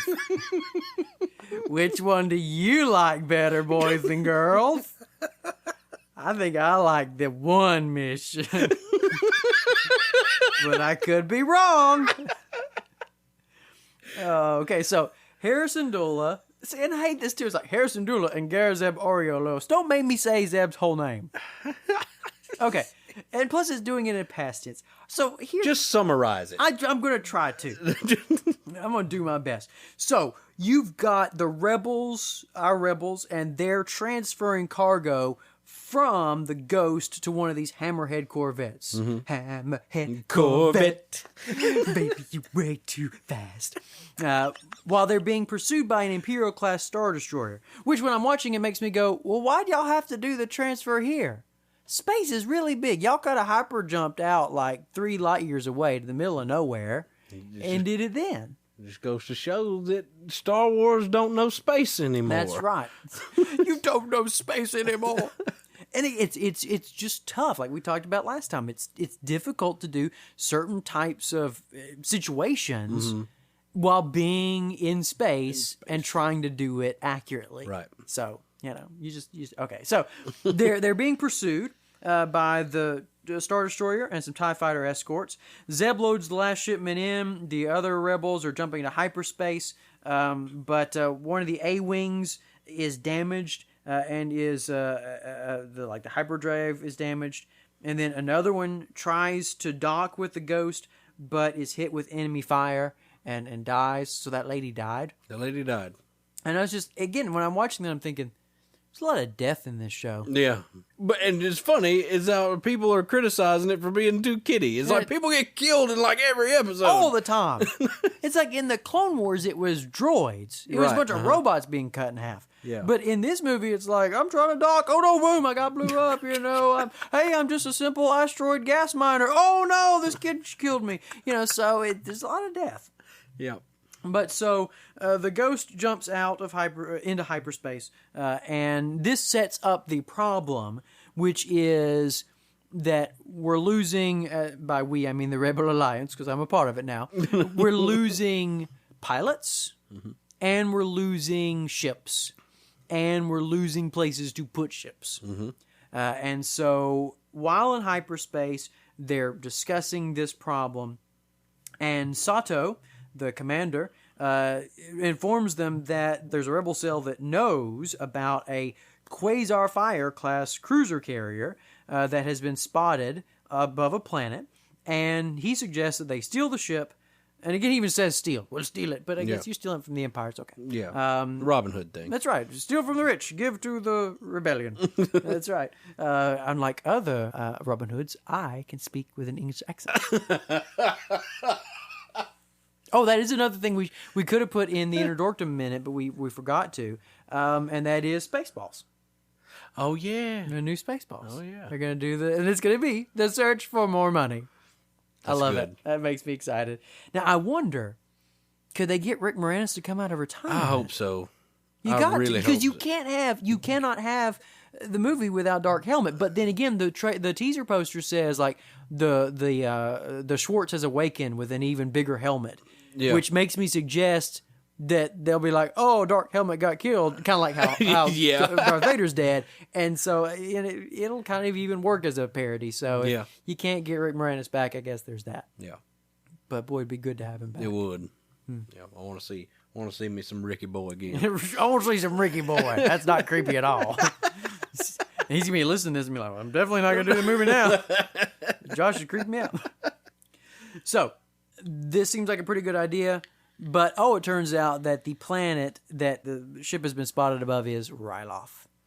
And so Hera knows the rebel cell. She knows who's involved. So she's going to go and talk to him. That's my daddy. That's my daddy. So we see her, and the hologram comes on, and he's like, oh, daughter, this is unexpected. And the camera pans over, and it's like, it's Cham Syndulla. Yep. And he actually still looks like Cham Syndulla. Yeah. Like, I mean, he still looks a lot like Cham Syndulla. Yeah. It's not like Rex or Hondo or that ball of crap that's Yoda, apparently. Well, like, Rex still looks, yeah. I mean, he's pretty close. Yeah, he just put on weight and got his cool, awesome beard. Right. But yeah, everybody else kind of like, what are y'all doing? Like, even Anakin from the little, like, couple of little bits that we saw from the trailer, it's like, well, he doesn't quite look, but he's going to sound right, so that's all that matters. That's right. That's right. But so anyway, yes, it turns out that Hera Syndulla is, in fact, the daughter of Cham Syndulla, hero of Ryloth. And so we cut to a little bit later, and he's showing up. So we infer that they're going to have this meeting. And so this is where I was telling you last time, you've got nervous Kanan. Yeah. Is this in your notes? Yeah, just that I like this whole business here. Yeah. I think one thing that we're getting in both of these episodes, at least for me, and it's not that these characters hadn't come alive to me yet, but in both of these episodes, there was some sense in which characters were being fleshed out in ways that made them feel more real to me. Yep. Especially in the next one. Yeah. Big time in the next one. Yeah. And a stark contrast from the comments we made on the last episode. Yeah, because both of them we kind of talked about being one-dimensional, and then a whole different ballgame. Yeah. But so in this one, it was more subtle, but it was still there. I think for me, primarily with Kanan and Hera. And so, Kanan's nervous about the dad. Why? Because he and the lady are an item. Yeah. Which, again, I think this is, again, as clear as the show has been, I think, in showing we're not making a deal about it yet, maybe, but they are an item. Yeah. I like it. I do, too. I like it. I thought that was really good. So the Cham Syndulla boards the ghost. It's Cham and Gobi and little Numa, who is not so little anymore. Nope. And this is a case where I will, though, have to say, I think that the Rebels version of a character looks better than the Clone Wars version. Because if you've gone back and looked at pictures of Numa recently... No, I have not. She was a scary, creepy-looking little Twi'lek. I mean, she was a sweet kid and all, calling the clones brothers and everything. But she was a little... Like, she had bug eyes, and look at me with the bug eyes. Hey, sorry about the bug eyes thing. He apologized for it, like, 5 seconds later, and referenced what it was. Like there had been time that went by. He was like, hey, I'm sorry. I'm sorry about the bug eyes thing. Oh, Venkman. but anyway, yeah. So she's grown up, and she's one of the freedom fighters as well. And so Kanan is nervous. Ezra doesn't understand why, which I think is kind of funny as well. So just how much of an item are they? Yeah. If Ezra doesn't really know what's going on, if he can't pick it up, are they a straight up item? Or is Kanan really into Hera and Hera don't know yet? I think they're an item. Okay. Just from little things, I think we kind of get the perspective as viewers, as the other folks on the Ghost get a perspective on them. That is, they probably do all their sweet romantic stuff when everybody else is not looking. It's that's almost the vibe that I get. That it's like, if everybody else is in the back of the ship and they happen to be in the front, they're, saying, oh, I love you. I'm really trying, baby. Or, well, at least they're holding hands. Yeah. So that's kind of, because it seems like because the way that she interacts with him, it's not like a... Yeah, that's true. It's not like a, I have no idea, but it's also not like a, he likes me and I don't like that he likes me. Yeah. So I think she's just, and it's partially probably because Hera is who she is. She's not like, hey, baby. Yeah. What do I have to do to make you love the truth? Oh, you have to roll with me, Henry. Roll with me, Henry. There you go. Oh, baby, you wanna roll with me. You don't have to buy the soundtrack to Back to the Future. You don't have to buy our version of this song. You get it for free. You get it for free. And now, ladies and gentlemen, singing that old standard Roll With Me, Henry, it's Josh and Nick.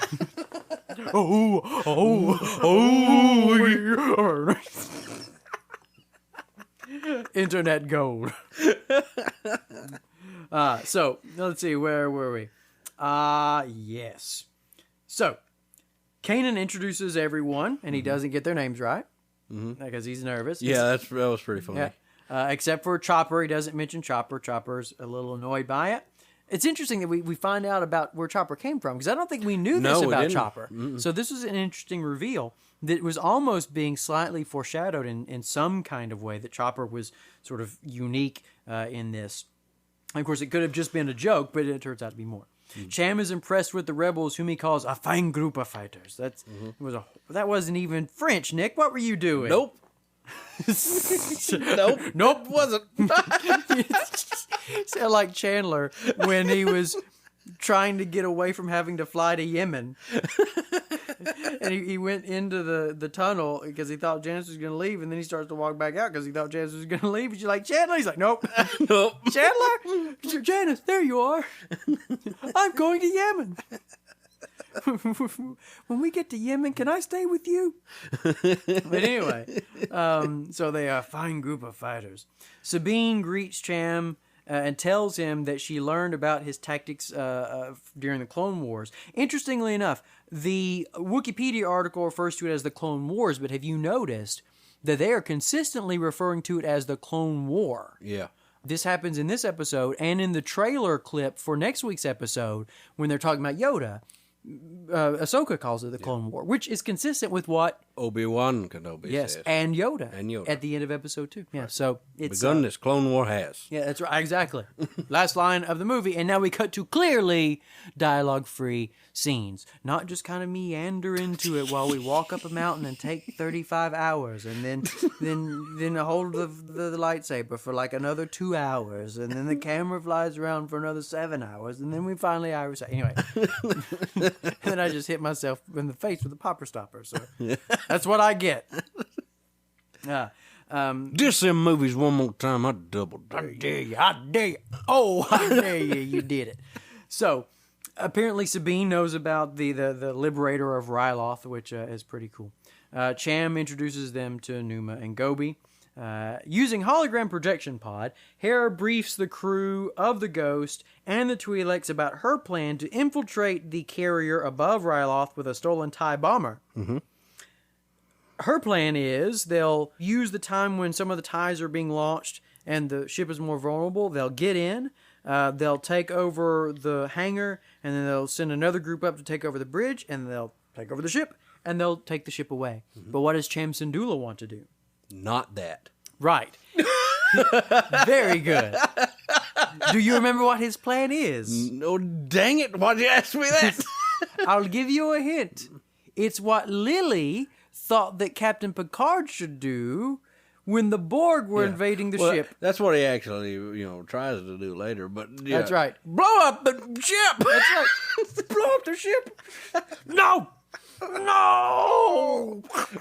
And then what did he do, Josh? He broke his little ship. That's right. Oh. Moby Dick. I never read it. But yes, so what Captain Ahab just got to go fight his whale. This is not about revenge. Not the first person to get a thrill out of killing someone. I saw how you were to Edson Lynch. There was nothing that could be done for him. You didn't even try. It's a good movie. Excellent movie. Just love it. One of the best movies ever made. Love it so much. Yep. Go ahead. Okay, so Cham Syndulla says, blow up the ship. Right. He wants to blow up the ship because the destruction will be seen by most everyone. He says everybody on Ryloth. I'm correcting him. Some people, it'll be on the wrong side of the planet. Right. Again, Star Wars. We don't understand how stars work in Star Wars. But, so, that's his plan. Blow it up. Everyone could see it, and it will be a moral victory. Uh-huh. And so, that's his plan. Again, Hera disagrees.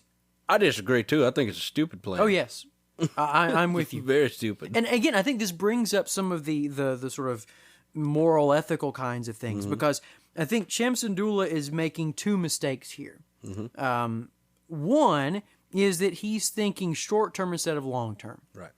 I guess really it's three, because he's also thinking local instead of global. And this is a recurring theme throughout the episode.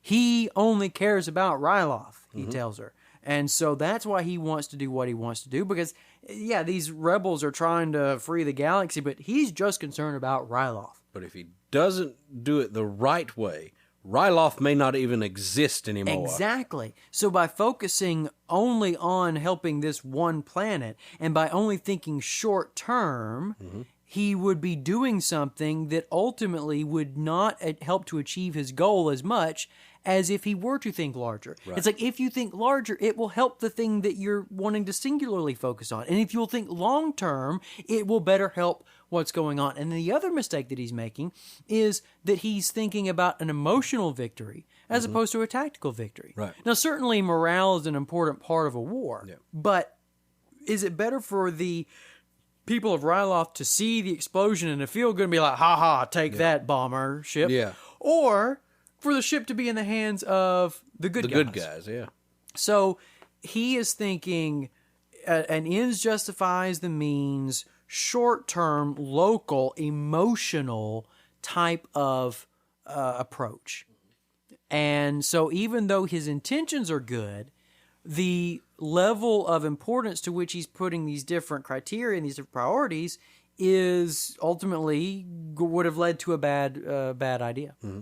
So I just think that's kind of an interesting interplay. Yeah. Because it's a way to illustrate these concepts without it being the cliched, the bad guy is twisting his, I was going to say fingernails, but I mean mustache. Mustache, yeah. And be like, ha, we'll only care about this one group of people. Mm-hmm. So I thought that was, again, and that kind of reminded me of some of the kind of Clone Wars stuff we used to get. Yeah. So they decide basically to go along with the plan of our rebels. And so it's funny. Had you read anything about this episode before or like read reviews or anything before you watched it? No, sir, I had not. Thank you, Forrest. That's very good. Well, see, I had. And so I had known that I thought I'd read something and it's like, oh crap, I read something that suggested that Cham's goals were not what they at first appeared to be. Oh. And I was actually concerned that maybe he was going to turn out to be suddenly secretly a bad guy. A bad guy, like an Imperial sympathizer. But he's not. Nope. I mean, he's certainly anti the Empire. It's just that he's got this kind of different perspective. But so when this happens, when they're having this scene and this disagreement, I'm like, I bet that's what it's going to be. He's going to betray them when they're on the ship and try to blow up the ship, even though they agree, because our rebels are like, and they make this point, like, what's his face? The guy. Green guy. Green guy? Green shirt. Jedi. Oh, Kanan. Kanan, thank you very much. Our main character. Yep, Kanan. Sometimes I forget. The green guy. The green Yoda. The magician? Yeah. But Kanan was he is like... a magician. Yeah, that's why they did it. They did it on purpose. Yoda's a crazy green wizard. Crazy green wizard, man. Magician dude. Crazy. That's a crazy green wizard, man. There's a crazy green wizard man over there in the forest. We should go see him. But, Kanan points out that, we need each other. We've got the technology and the plan. You've got the people, or you got the touch. You got the power. Yeah, that's right. When it's all breaking loose, you'll be right in the eye of the storm. Yeah, it's Yeah.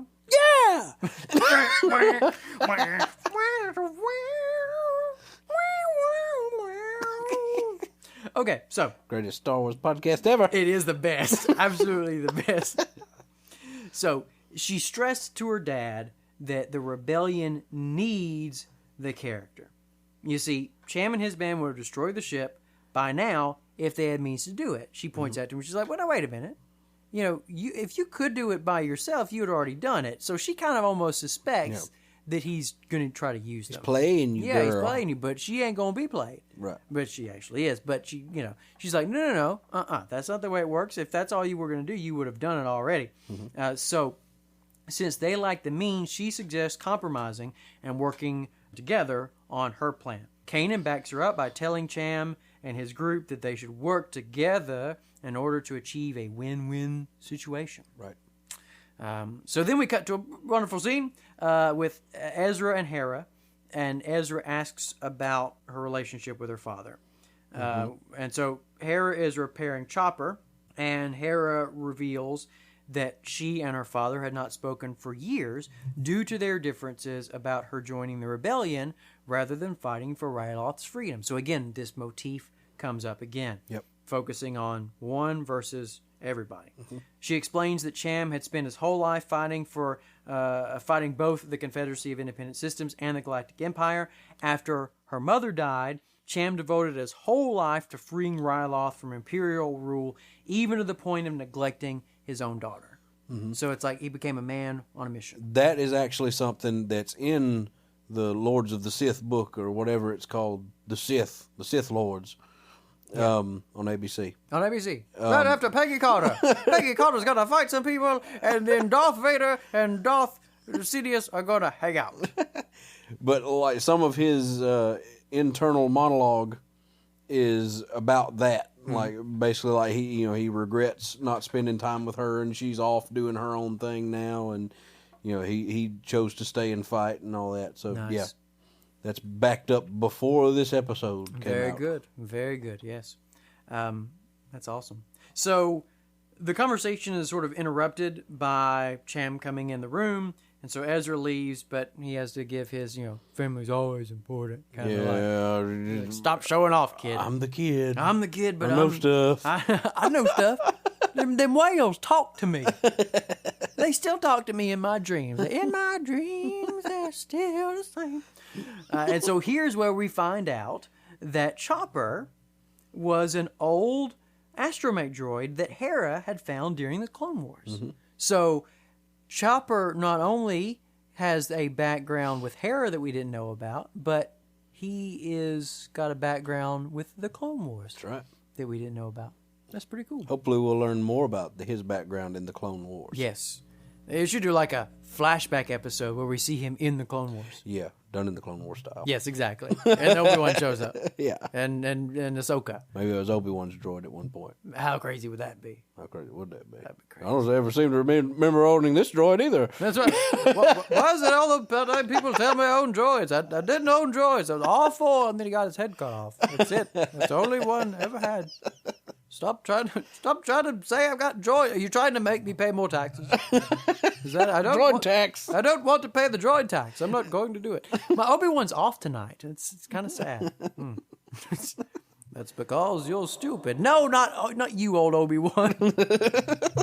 Is old Obi-Wan on the couch? You don't know. Maybe I am. Oh, crud. We got somebody else on the couch. Oh, but it's me, and that's fine because I'm dead. Okay. It's excellent, old Obi-Wan.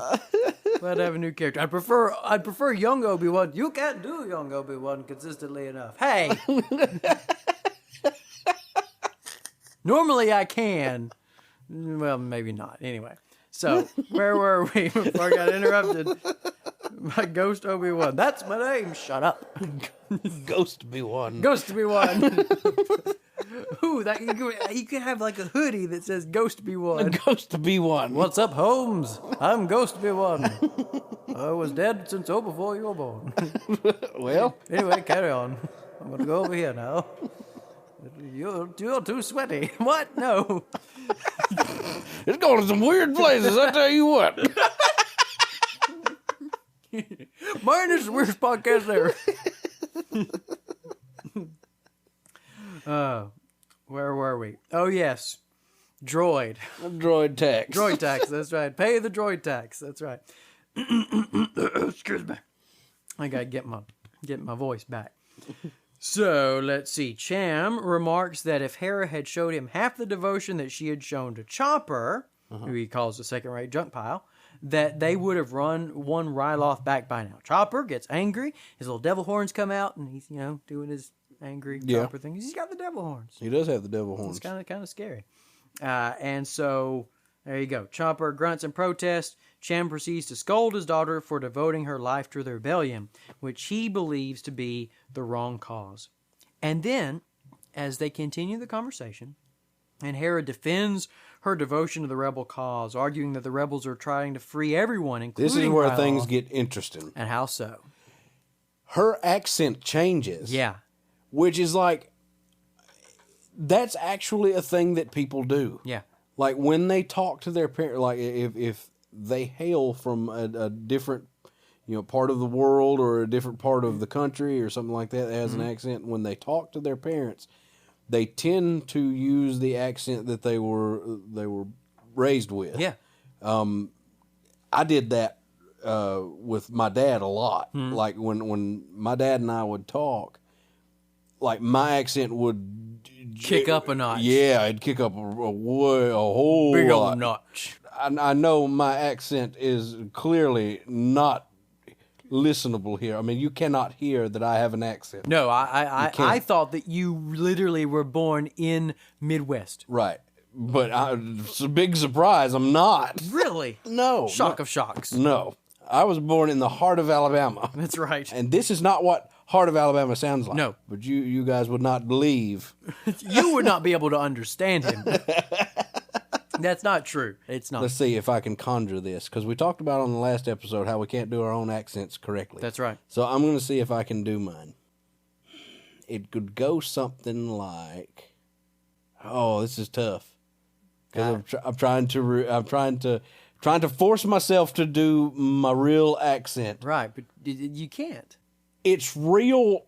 There's like a thing. I mean, you open your mouth real hard. No, I don't do open like that. Yeah. I'm faking it. You're and faking it's not it. working. That's not how it sounds. How would I do that? You can't. I can do it. I can. I believe in me. I have the power. Oh, come on now. That was pretty good. That was kind of it. Yeah, that's pretty good. There, you're getting there. Yeah, that's pretty good. Talk about like computers or your car. What is something that we have talked about in the past before I tried to start kind of in a way start losing my accent? Optimus, yeah. I didn't talk like that. Optimus. Did I really sound like that? No. Sound like Optimus? No, but you sounded like part of you was in Optimus, yeah. So less nasally Optimus? Yeah, a little bit less nasally Optimus, yeah. So more like that. Well, but not quite. That's still too much. That's still kind of Aaron. I'm still doing this. Yeah, That's not you don't do that. This is stupid. Well, let's go to the... in the future. The point is... That's right. You do that, don't you? I was born in Florida, which is and I was born like in St. Petersburg. So I was born in not the Panhandle, but I guess the Pan, you would say. And people there don't typically have as much of the Southern accent as you do in, say, Panama City, that kind of area. So that sort of explains why my accent is not quite as thick. I mean, it's still there, but it's not nearly as thick maybe as some folks. Josh. No. Oh, yeah.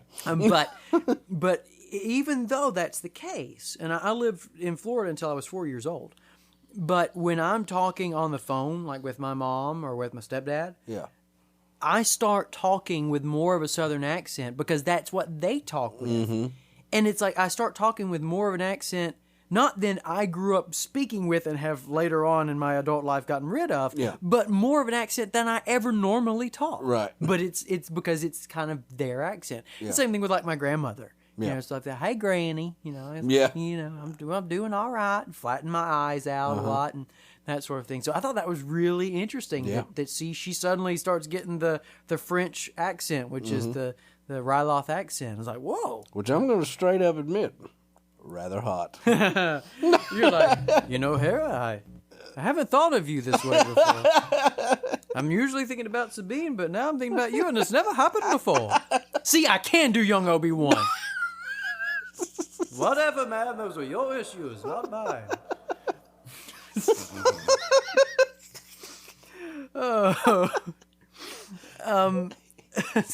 Where was I?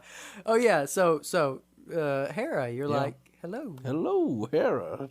Continue to speak that way. That should be your voice. And suddenly Josh turns into Lando Calrissian. Hello, what have we here? Surely you do belong with us here amongst the clouds. And by the clouds, I mean my bedroom. All right, you old smoothie. Old smoothie. Hello, sir. I am C-3PO. He don't care. He doesn't care at all. He's like, are you a woman? Then I don't care. I love it. Good stuff. So, let's see. So they kind of have this conversation in the French accent. And Cham tells her that outsiders could not be trusted. He was only fighting for Ryloth. And so they're basically at an impasse. Unable to resolve their differences, Cham storms out of the room, leaving Hera alone with Chopper. Mm-hmm. And she kind of... And I'm glad that they held the scene long enough that we kind of saw that sort of exhale of like that little bit of the after the storm of a confrontation with a family member. Mm-hmm. I thought that was pretty cool. Yep. You got any other notes so far? No. Okay. We have not gotten to the next part of my notes yet. Okay. Well, when we do, I will. You tell say me. It. You will say it. I mean, they're not like complex notes. They're not like, let me tell you this deep thing that I found. I have figured out quantum gravity. I'm not saying that never happens. Sometimes I do find out quantum gravity. That's right. But this was not one of those. But times. only when you're inside the black hole. Right. Yeah, spoiler maybe for a movie. But if I tell you what movie, I spoil it. But if I don't, maybe I didn't spoil it. You don't know. You don't know. You don't know me. Yeah, you're the chosen one. Stop it.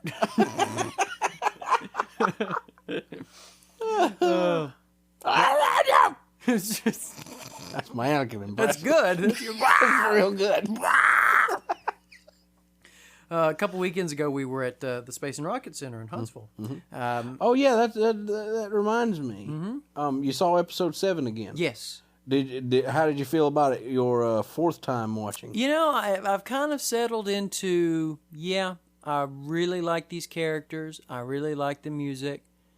I wish I liked the story more. Mm-hmm. That's where I am. Okay. That's where I am. We saw it on the IMAX dome, not like just the big IMAX screen, but like the IMAX dome. So Daisy Ridley's up in your face. Daisy Ridley's up in your face. I mean, it's big. Like if two people are talking in a two shot, you're looking left, and then you're turning your head to look over there to see, the other person. Yeah.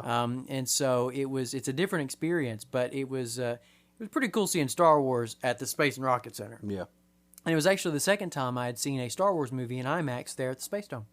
Because back during late 2002, Episode 2 came out on IMAX. Oh, okay. And so when we were up for that exposure thing, camp thing up in Huntsville, I saw that. So it's the second time I'd seen a Star Wars movie. I've never seen a Star Wars movie. Ever. But yeah, I'm sitting there watching it, and I'm like, yeah, I like you characters. I don't know about you, Hux. You can kind of, whatever, jump off a cliff. But most of the rest of y'all, I like y'all. Yeah. Yeah, so that's kind of that. So do you feel that way about the entire story, or basically just anything to do with the Resistance and Starkiller Base? It's more Resistance and Starkiller Base. Okay. Because the story that's not that is basically just like Finn defecting and Rey leaving the planet, and those are both great. And then the whole Force stuff with Kylo Ren. And that's all good stuff. And that's the thing, like the Kylo Ren and Snoke stuff. I still think Snoke is kind of a stupid name, but that stuff is even though it's First Order stuff, I'm still like, I'm down with that. Yeah. I mean, it's awfully derivative of Vader talking to the Emperor, obviously, but still. But yeah, it's just the whole notion of there's the First Order and the Resistance, and it's basically the same thing, but there are differences that would make it more interesting, but we're not going to talk about them. Yeah. I'm like, you could have put a couple more minutes in the movie, you could have trimmed something out, and somebody could have said something about who these people are. Yeah. But I agree. So we were at the Space and Rocket Center, and before we saw the movie, we were just like in the museum, and we were talking to one of the guys that works there, and we started talking about like TV shows and movies and Star Wars stuff, and I we were talking about Episode 3, and I did like, you're the chosen one, and he was like, that's a great Obi-Wan impression. So I was like, that made me all excited, So I was just like, you're my best friend now. Oh. No, I'm sorry. It still lives in you. Oh. It's all good. Yes. So let's see. Where were we? Yes. About 10 minutes into the episode. Right. Yes. There. Right there. So we are now going to take over the ship. Now this is where things start for me. I'm like, okay, yeah, this is neat. Yeah. Because like, for one, I like Hera's plan. I think that visually is well executed. Yeah. But I also really like the design of the carrier. The carrier itself, like the wedge-shaped carrier thing, and the things that are transporting the bombers. Yeah. The like kind of Lambda class shuttle looking thing. And it's got the bomber between the two bottom wings. Mm-hmm. Yeah. That is cool. Yeah. And what's neat is that ship kind of, in some ways, harkens back to some of the drop ships from the Clone Wars. Yep. Like the one that Ahsoka lands on. Yep. Or lands in the movie. Yep. So it's kind of a nice combo of things. Mm-hmm. And I liked that one, and I liked the actual big carrier itself. Yeah. Which is kind of like aircraft carrier / Star Destroyer hybrid sort of. The Empire sort of really likes pointy ships. That's right. Pointy triangle things. Mm-hmm. It's like, listen, Vader. Lord Vader, come here. I want you to make sure that all of our designers look at this picture for inspiration. That's just a triangle. Yes, but it is a good shape. That is why it is on your mouth. I designed your helmet, right? Because you didn't. You were being burned alive. Just because some guy was on a rock said, I have the high ground. And you were so stupid and incompetent that it worked. And so you were being, I hate you, and crusty, and I was designing your suit. Why do people hate on that part of Episode 3? I don't know, because Anakin was very upset. No. Oh. The part about the high ground. Oh, yeah. People are like, that's so stupid. It's like, really? Because Obi-Wan is on firm, stable ground. Yeah, and he's higher up than Anakin. It's like, tactically, he's at an advantage. Like, that's the way that works. Mm-hmm. I mean, usually because your options are open. Right. You could jump down on him. Mm-hmm. You could run away. Right, exactly. You've got more options. That guy only has one option. Right. To come to you. Exactly. So why is that stupid? Exactly. And it's like, yes, as Jedi, the fact that Anakin is on a platform is not as disadvantageous as a normal person would be. But given that they're both Jedi, it's still going to be the case that Obi-Wan has the advantage. Yeah. So, I don't know. But it's a cool thing to make fun of. I guess. Of course, he could have been talking about metaphorically he has the high ground. Exactly. Don't try it. Because I'm better than you. I'm also better than you. That's from Tron right there, that last thing I just said. Yep, Tron. Love it. Oh yes, so there's triangles on your suit and your face. I mean, your mask. I did that. I love triangles, so make sure that all of our ships have triangles. Maybe they could just be big, flippin' large triangles. What do you think about that, Lord Vader? Is that good? Okay, now run along now. No! I wanted circle.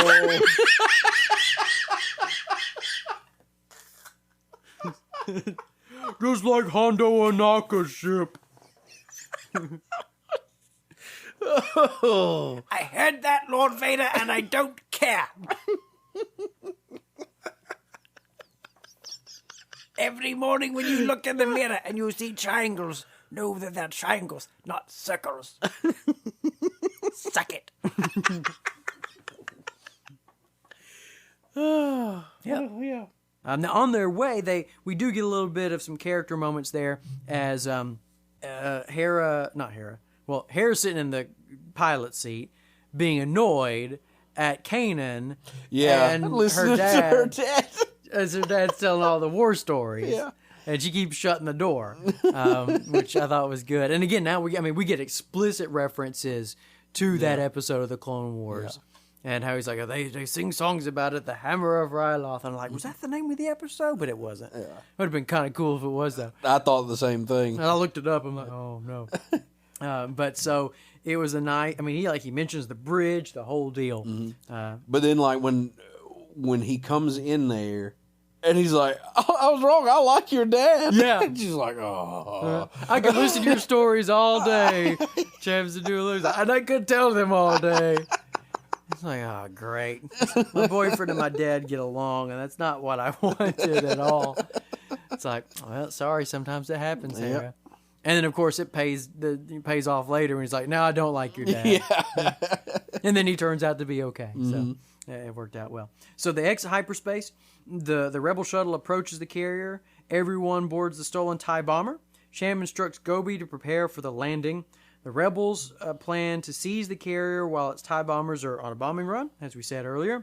So Hera signals for the A-Wings to pursue them and act like they're shooting at them. Well, they really do shoot at them. Mm-hmm. So the whole idea is so that it looks like they're really in distress and it's not a fake job. And you actually have Kanan doing an impression. Like, he doesn't do a British accent, but he's kind of doing a different voice, which is kind of nice. And the idiot Imperial bought it. Yeah. Now, it's something that to me is, maybe it's at the end of this episode, I'm not positive. The animators really need to learn to animate. Well, they need to learn, or they need to be given, it's not the animator's fault then. Disney needs to give them more of a budget where they can differentiate the Imperial officers. Yes. Because there is one shot, it may be, it was in this episode because I have a note about it. At the end of the episode, there are 3 Imperial officers in the same shot, and they look like triplets. Oh, yeah. It's like, good. Come on, guys. Like, differentiate them somehow. Yeah. Like, and it's got to be with the face. Right, because they're all wearing uniforms, they got the hats and stuff, so you've got to make their faces look different. Mm-hmm. You know, in Clone Wars, sometimes they would get away with using one face for multiple people, right? But it would be in situations where they could get away with it because the hairstyles could be different, and maybe it was in large crowds or something like that. Like there was that one face of he was the senator or somebody from Mandalore that was in the recording that they tried to alter, and like his face showed up multiple times. Yeah. But it was, different hairstyles and this, that, and the other, and you kind of have to look for it. Right. So, yeah, you need to be able, especially with Imperials, you got to make them look a little different. I mean, and especially if you're going to show them all in one shot. Yeah. Because that just looks cheap. Right. Because, again, you can get away with the Stormtroopers, because it's just one character model. Right. That's it. That's fine. But it reminds me of, like old school PC games. Yeah. Like, where it's like, well, we don't really have the money to pay our art guy to do 3 different designs, so we'll just use the one design he made 3 times. Yeah, it just feels cheap. Right. So, and maybe those kinds of things will come. I mean, again, the show's already visually more impressive than it was to begin with. But yeah, I'm definitely with you on that, because we don't need triplets hanging out like on Star Destroyer bridges, and if so, they need to be hot chick triplets. That's right. Yeah. Because we're misogynists. So, Hera crashes the TIE Bomber? The TIE Bomber. The TIE Bomber, that's right. The TIE Bomber. The TIE Bomber into the hole, and it goes into the ship. And then it hits the thing and the wall. And then, but I would. All this blackiness. Command me, Lord. How is the baby? Many parks to be the mother of living on. Free parking. Anyway, so she crashes the TIE Bomber into the hangar to make it look real. Mm-hmm. And so, sure enough. So before they can proceed on the mission, Sabine realizes, because it was a pretty significant crash. So when they crashed, like I half expected, like the way the bomber comes into the hangar, I expected Kanan to like pop out of the top of it. Be Obi-Wan. Yeah, and like slice down a couple of people. Yeah. But it didn't happen. Yeah. I'd have been like that and be like, ooh, that's Obi-Wan. You learned that from Obi-Wan. You learned that from watching Kenobi. So while they're recovering from the fact that Hera just crashed the ship, we see that the pack has opened that Gobi had full of explosives. And Sabine realizes, what are you doing with a bunch of explosives? That's my job. I blow stuff up. And so we find out that, in fact, Cham Syndulla is going to betray them. Yep. And it gets kind of intense there. I mean, he stuns them. He goes up to the front of the ship. He stuns Kanan.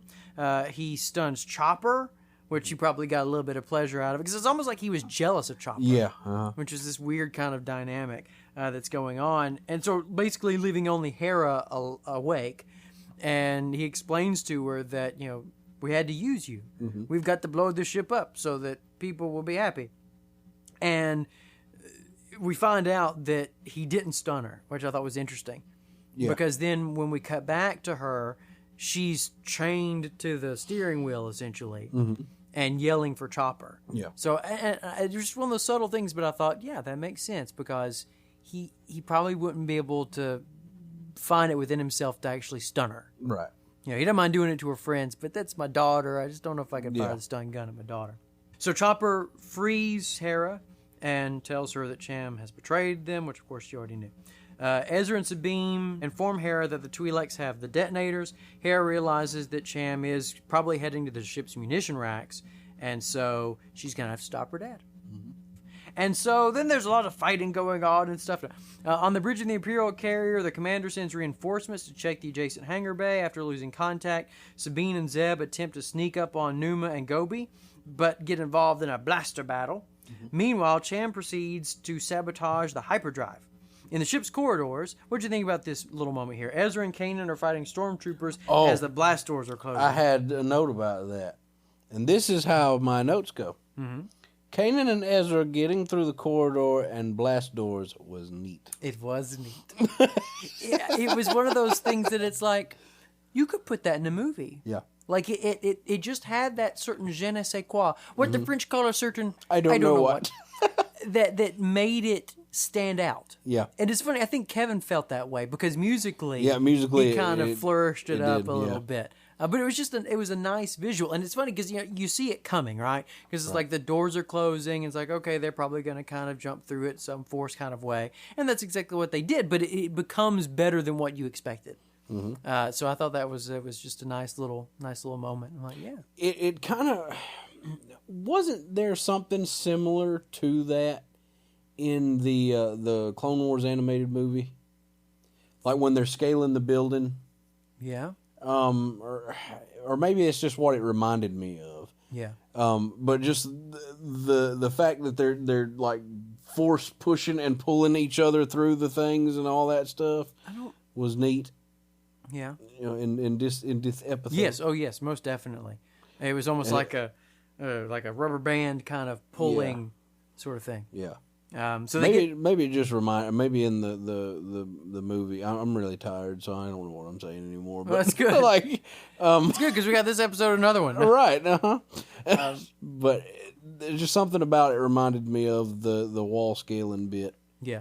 And there was the one episode. It may have actually been on the Geonosis stuff when they were having to scale a wall, and either Anakin or Ahsoka force pushes Rex up. Maybe that's what I'm thinking about. Yeah, that's probably okay. Because that's what I think of. Okay. All day, every day. Well, then we think the same. We do. So we all that's probably it. That's right. Mm-hmm. Live in fear. That's what I tell everybody. Live in fear. That's what James Hetfield tells everybody. That's right. Yes, it does. Live in fear. Oh, you won't get that, folks. You won't get any other podcast. And every other podcast says, that's right. We're not doing that crap here.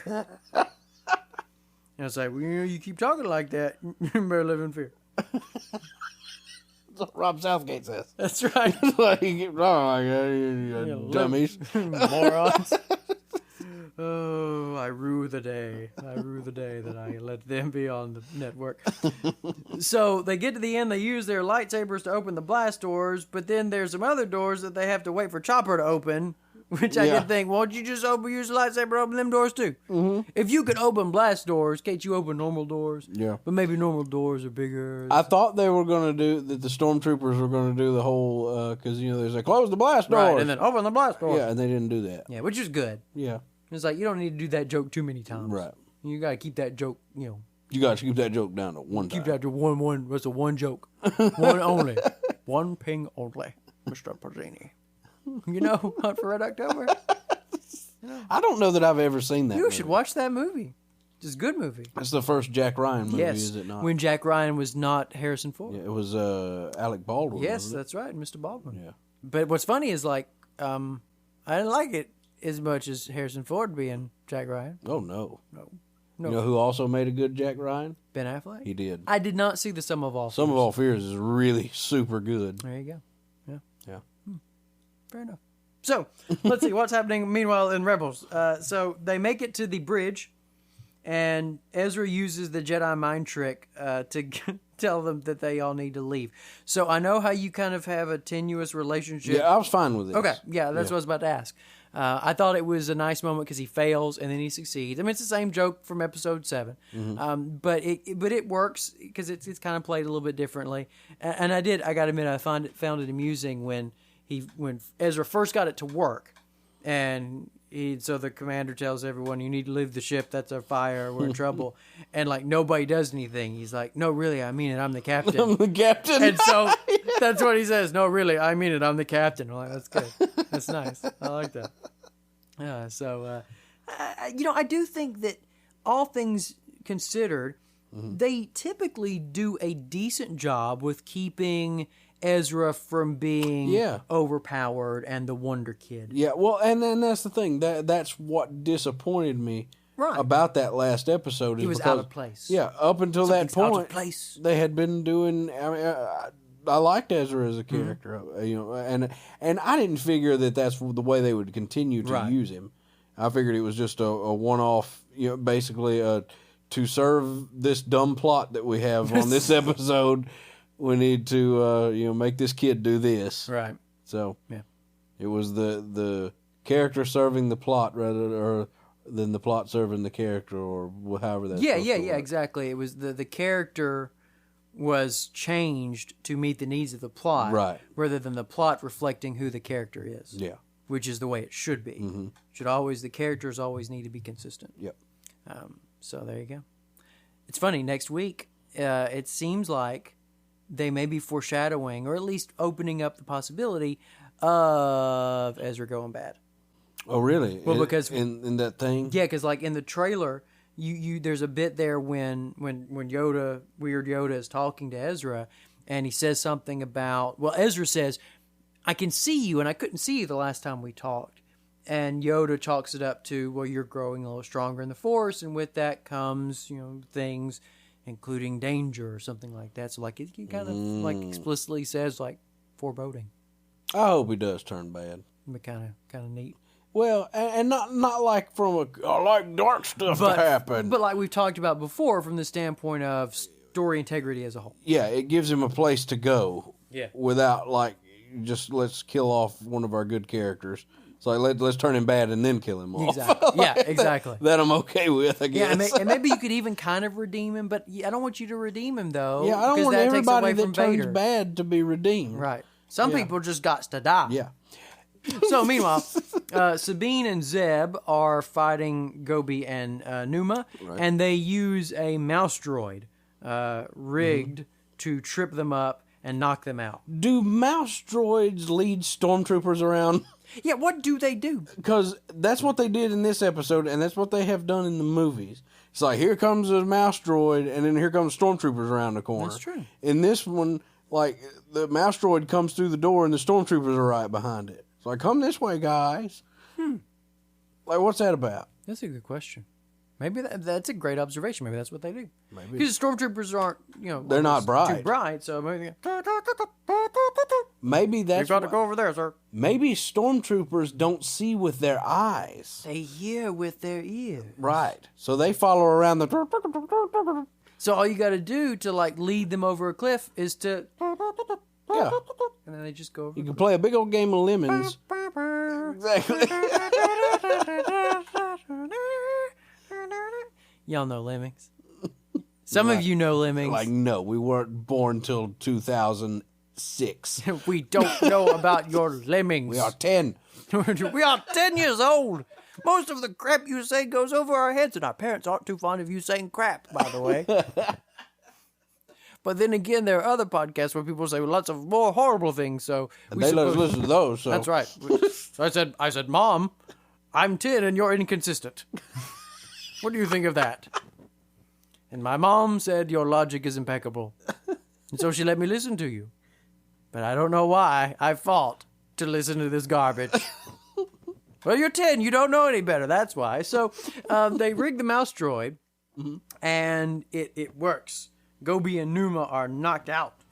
You got knocked out. You got knocked out. Which is funny.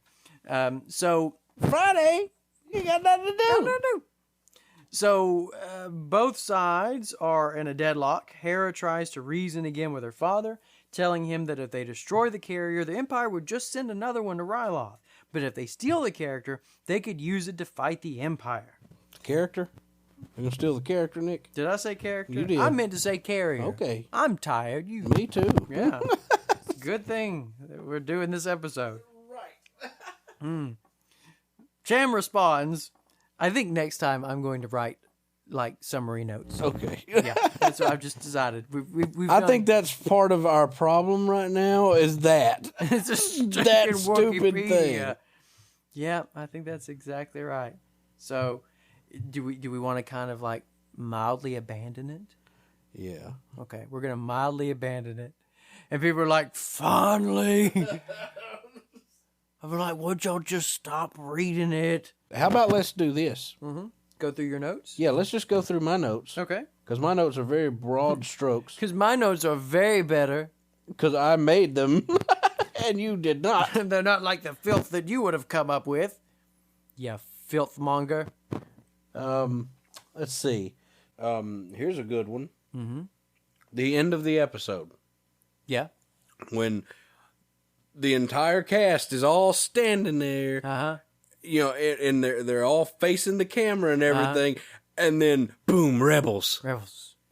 It's It's like, you morons. But it's like, that was a perfect place for an iris out. Yep. And then you do the music. But it doesn't do it. It doesn't do it. It just doesn't work. Although I will say, I thought that it was very effective in the next episode. Yeah, I agree. But in this one, it's like, yeah, it really could have been old school. It could have been normal. But and that's the thing. I liked the way the episode sort of resolved itself, because they get on the ship, and now it becomes our heroes having to fight against both the Imperials and the Twi'leks. It was kind of disappointing to me that Numa, little old Numa, was involved in it. But then over the course of the episode, the kind of climax moment, or the turning point moment, is after Sabine and Zeb have basically incapacitated Gobi and Numa, and our heroes have gotten to the bridge and gotten the Imperials off the ship. And so it's like, okay, it's time to steal it, but Cham Syndulla has disengaged the hyperdrive. And so what do? And Hera and Cham Syndulla are having this conversation, and the channel is open so that Sabine and Zeb and Gobi and Numa can hear it. And sort of basically Hera gives this speech where she's explaining why she's doing what she's doing, and she wants to help more than just Ryloth. She wants to help Ryloth and so on. And I was pleasantly surprised, some might consider it cliche, but I liked it, that Gobi and Numa were the first ones to be like, we're with you. Yeah. And so then it was like, okay, now what's Cham Syndulla going to do? Yeah. And what does he say? Like, I guess you have a chance to prove me wrong. And, of course, she does. She does. They send in some reinforcements. There's a space battle there, which I thought was done pretty well, with the TIE bombers coming in and them having to shoot the bombs and all of that. The torpedoes they shot were blue. Yep. Like they're supposed to be. Supposed to be. Just like they're supposed to be. That's what TIE Fighter taught us. Exactly. We learn things from TIE Fighter. Torpedoes are blue. Missiles are red. Yes. And bombs are green. That's right. That's right. Learn it. Love it. So in the end, Cham Syndulla decides to follow his daughter, and tells Chopper how to get the hyperdrive working. And then again, at the end, it turns out that the destruction of the other ship still brings people together. Yeah. So you accomplish both. You you get the morale and you get the long term. Yeah, you get them both. It wasn't the ship that was sending the bombers that got destroyed, but it was the Star Destroyer. It was the boss ship. Yeah, that's even still bigger pretty one. good. Yeah, exactly. So again, just think through it. Think a little bit more long term. See how we can work together. And so it was nice. Yeah, I enjoyed this episode very, very, very much more than the last two. And there were little character moments. With the again, like we talked about, Kanan being nervous with Cham Syndulla coming on. The fact that the younger Twi'leks were the ones that were first more likely to listen to what Hera wanted, and that it took Cham longer, maybe because he's older and because of his perspectives on his daughter. But just lots of nice little moments in there that again, we didn't get that kind of stuff in the last two episodes. Right. So that's that. So, ready to talk about the next one? Overall, I give it a 8 out of 10. 8 out of 10. There you go. What do you give it? Yeah, I'd say about like 7.5, 8, maybe 8.5. I think it was good. Was it better than The Force Awakens? That's not really something you could do. It's a very different kind of thing. What about you? No, because it did not have Daisy Ridley. Didn't have Ray Ray in it. That's right. Didn't have your Jedi girlfriend. Yeah, and your Mandalorian girlfriend didn't do a whole lot. No, but it did have hot French accent. It did have that, but that's not Daisy Ridley. No, that's not Daisy Ridley. No. So, shall we talk about the honorable ones? Let's do that. Now, I don't have as many notes for that one. Okay. Because I kind of got wrapped up in this one. Yeah. This one, in my opinion, of the two... You like this one more? Well, I don't know. Yeah. Because the last one was really good. They're just different. Yeah, because, I mean, the Cham and Hera stuff was... I don't know. Because this episode, the honorable ones, was, I think, more consistently good all the way through. It's like the Cham and Hera stuff was the best part of that one, if that makes any sense. Yeah. So, I don't know, probably this one probably wins out. Yeah. And this one surprised me. Mm-hmm. Yeah. And again, why? Because of the characters that were involved. I went into it probably like you, knowing that it was going to be a Zeb and Agent Callus episode. Yeah, and I was like, probably not going to care. Right. Because, again, like you said, we talked about last episode, both of those characters being like, they tried to flesh out Zeb, but it really wasn't, kind of doing it for me. And then you talked about Agent Callus looking like a chump. And in this episode, it's them again, but it's totally different. Yep. Totally different. Totes my goats. Totes my goats. Yeah, totes my goats. So the episode begins with our heroes back on Geonosis, or at least an orbit around Geonosis. There's some facility there, and they're coming to investigate it. And what did you think about this fact that there are no life forms on Geonosis? That like all the Geonosians are dead or gone or something, and probably dead. It's interesting. Yeah. And it makes sense because, the Emperor does this kind of thing, right? It's like, I used you for a while, I'll kill you. Now, what I'm trying to think of is a number between 1 and 10. We talked about on the last episode, we talked about the Darth Vader comic. Yeah. Where Vader goes back to Geonosis and he meets up with the Geonosian Queen and all that stuff. I'm trying to remember if when they go into the hive place, I'm trying to remember if the Geonosians were just the reanimated ones, or if they actually saw any Geonosians, like any just normal living ones in that comic. Yeah, like because I'm thinking that it's consistent in that it's just the reanimated ones. Yeah, interesting. So, could be. There's that. Because, timeline-wise, it doesn't work out for that to have already happened right now because the comic takes place between 4 and 5. Right, exactly. So, If they're all gone now, they need to all be gone then. Right. During the comic. Yeah, exactly. So, I thought that was kind of surprising to me. Like, yeah. Wonder what's going on there. And my first thought was actually maybe the Geonosians were working on a weapon and it accidentally killed all of them. But I think, given what we know about the Empire and given some of the things that Zeb and Callus talk about, I think the idea is the Empire wiped them out. Yeah. And that's all of them. All of them. Yes. So I thought that was interesting. So that's kind of the setup. And they don't make a big deal about it. There's no like blah, blah, blah, blah. But as they're talking about it, up in one of the gunners' chairs is Rex. Yeah. So I'm like, we're back at Geonosis. There's Rex. These are both Clone Wars episodes. Yep. Although this one very quickly becomes not. Yeah. It you know what it becomes? Enemy of Mine. Enemy of Mine. That's exactly what I was saying. I was watching the episode. I'm like, this is Enemy of Mine. Yep. Or the episode where Geordi and the Romulan are stuck on Golorndon Core. Yep. You know what it also is a little bit?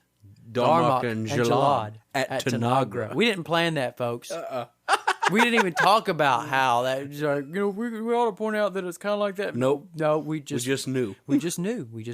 But you know what I got to say? What? Timba. His arms open. Timba at rest. Uzani on the ocean. The beast of Tanagra. Picard and Dathan at Eladred. Unfair.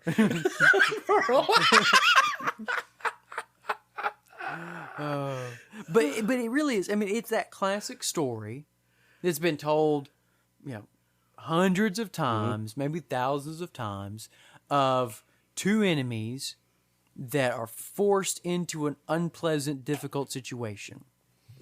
And in the case of Darmok and Jalad at Tanagra, they were done so with the express purpose of hoping for the outcome. Right. That's the standard outcome in the story. And in the case of Enemy Mine, it was an accident, but it's okay because he learned that this is my left foot, this is my right foot, and this is both my feet. If y'all have never seen that movie, please go watch it. You should. Dennis Quaid and I'm blanking on his name. I can't remember the guy's name either. Louis Gossett Jr. Yeah, Louis Gossett Jr. Right. It's a science fiction movie. Louis Gossett Jr. plays an alien Grig from a species called the Drac, and it's this. I mean, it's two enemies, and they end up marooned on a planet together, and it's great. What I always liked about that movie is there's a certain point when you think that movie's going to end, and it just keeps going, and it's still good. Like, it's not like you're not watching it, you're like, man, I thought that was going to be the end. I kind of wished it was. The movie's just kind of hanging out now. It's kind of awkward. It's almost like it's got its own sequel in it. Yeah, exactly. Yeah.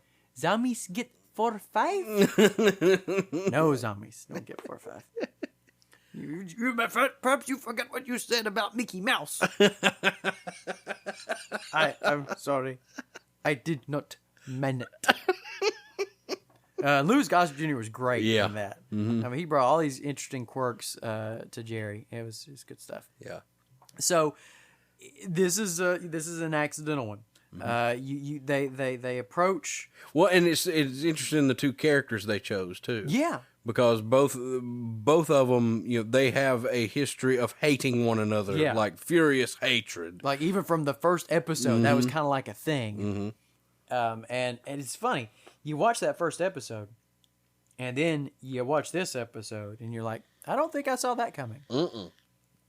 Like we have said, or at least early on, that it seems like maybe Callus has a little bit of good in him. Yeah.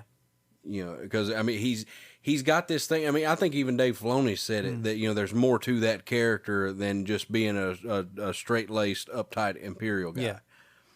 And from the first episode, he seems like he's got a little bit more honor about him than just I'm just killing for the Emperor. Exactly. And I think that comes out in spades in this episode. He's like, I'm gonna heal your party before we fight. Yeah, pretty much.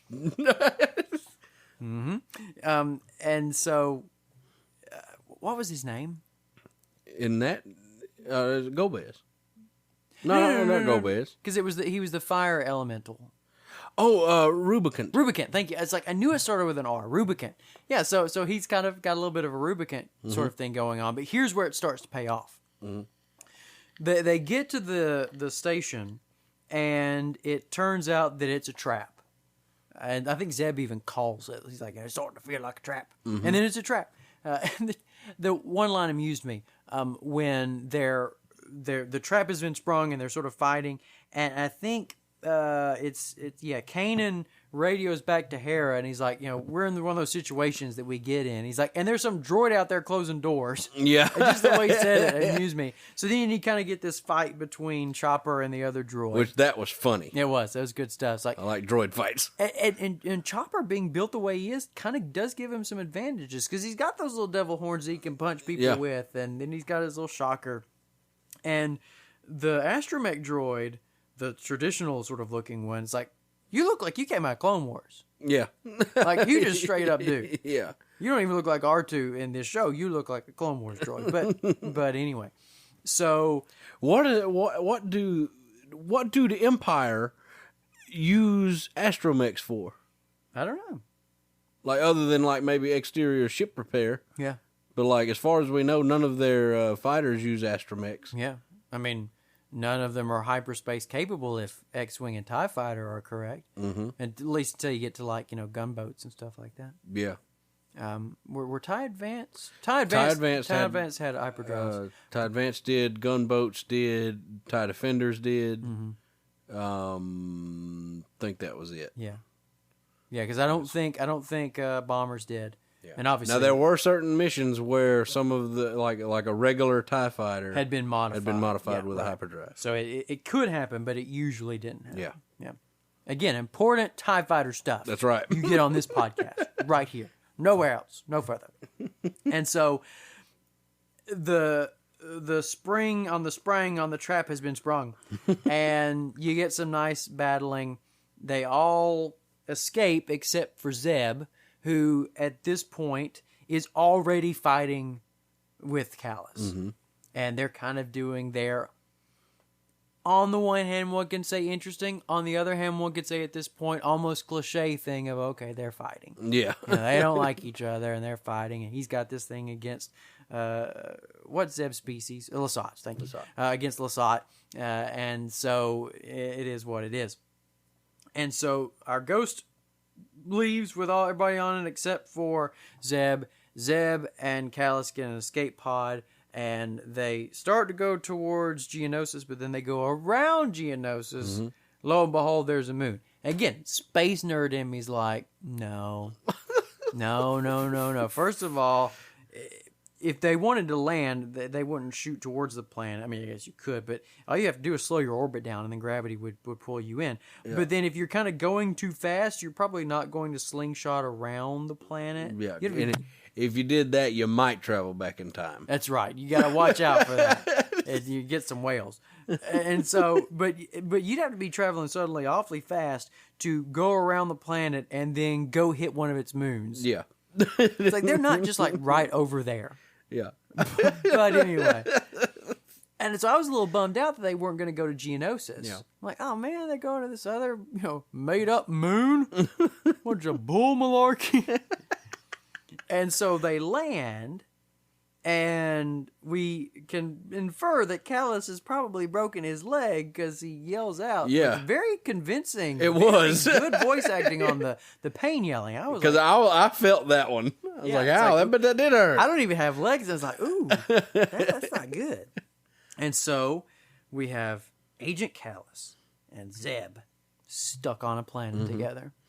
Yeah, as soon as they crashed, I was like, here we go, enemy mine. That's right. That's what this is going to be. Zerky proof. I didn't know anything. Like, I don't, like, the only thing I ever watch from, to know what the episode is going to be about, like, is usually the end, or the coming attraction preview thing at the end of an episode. That's really all I ever see. So, and I did not watch the one because I watched them both at the same time. Yeah. And I didn't watch the one on the previous episode. I just went ahead and selected the next one on the DVR as soon as it ended.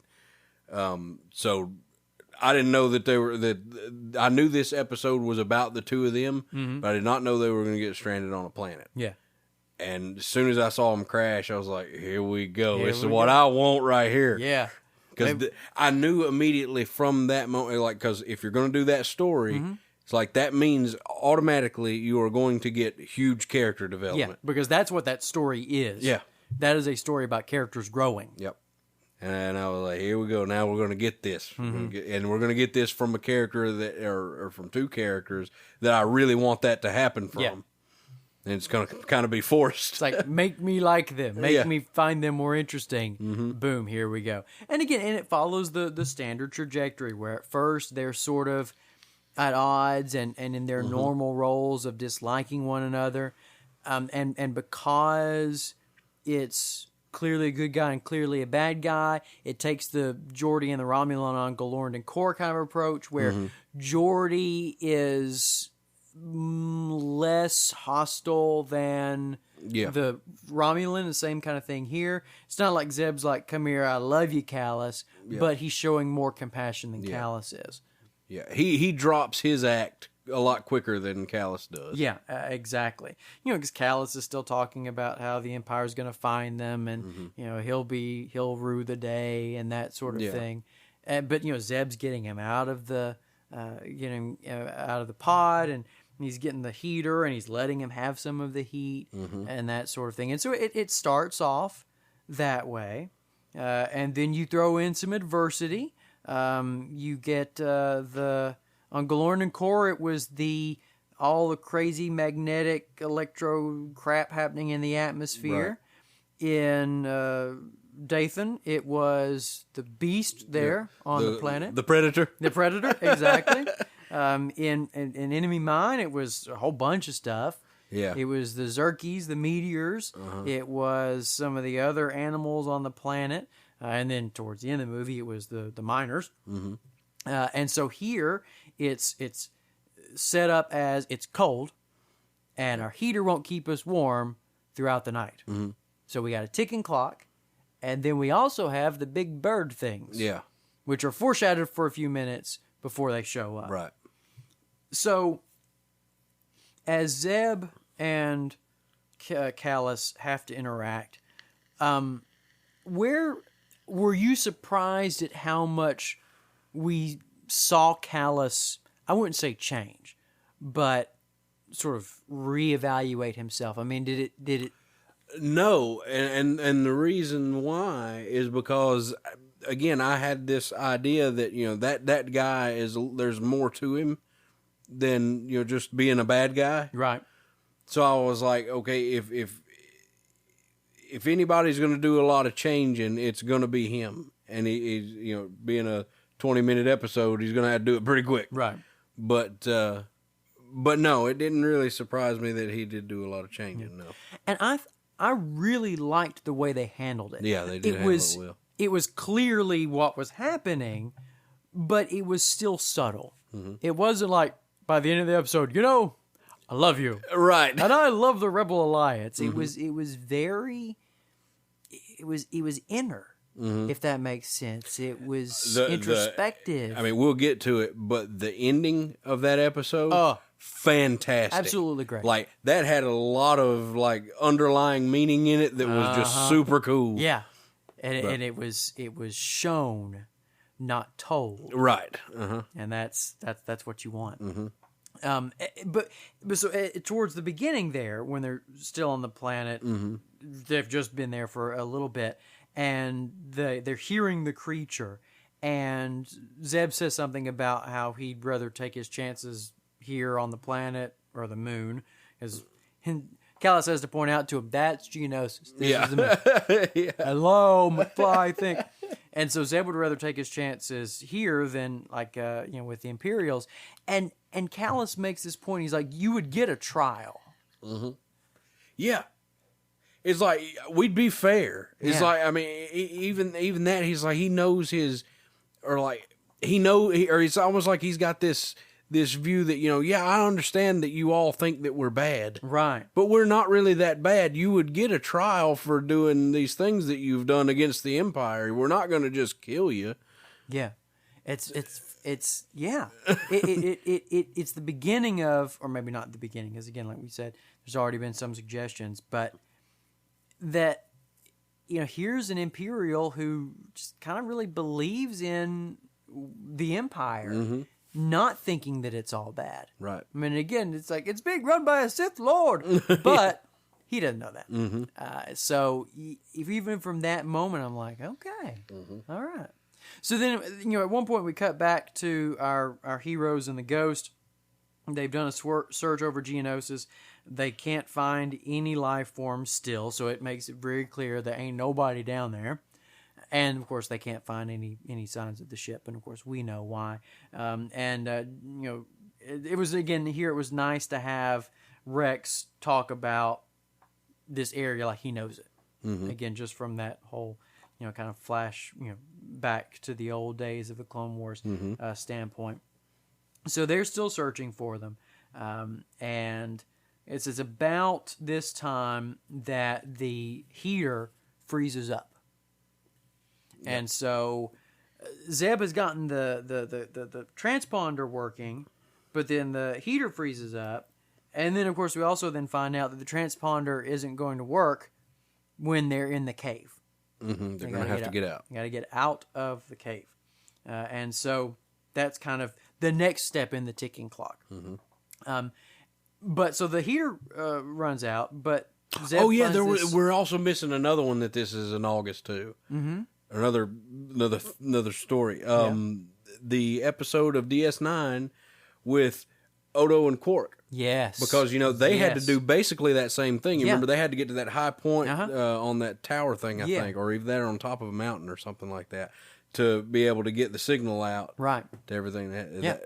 And man, that was a good episode. It was. Because you had two characters in that episode that had for an entire series, like, hated each other and had this, and sometimes it was like a friendly banter type thing, but most of the time it was like, especially on Odo's side, just absolutely hated Quark. Yeah, no respect there whatsoever. And it was interesting because neither of those characters was a bad guy.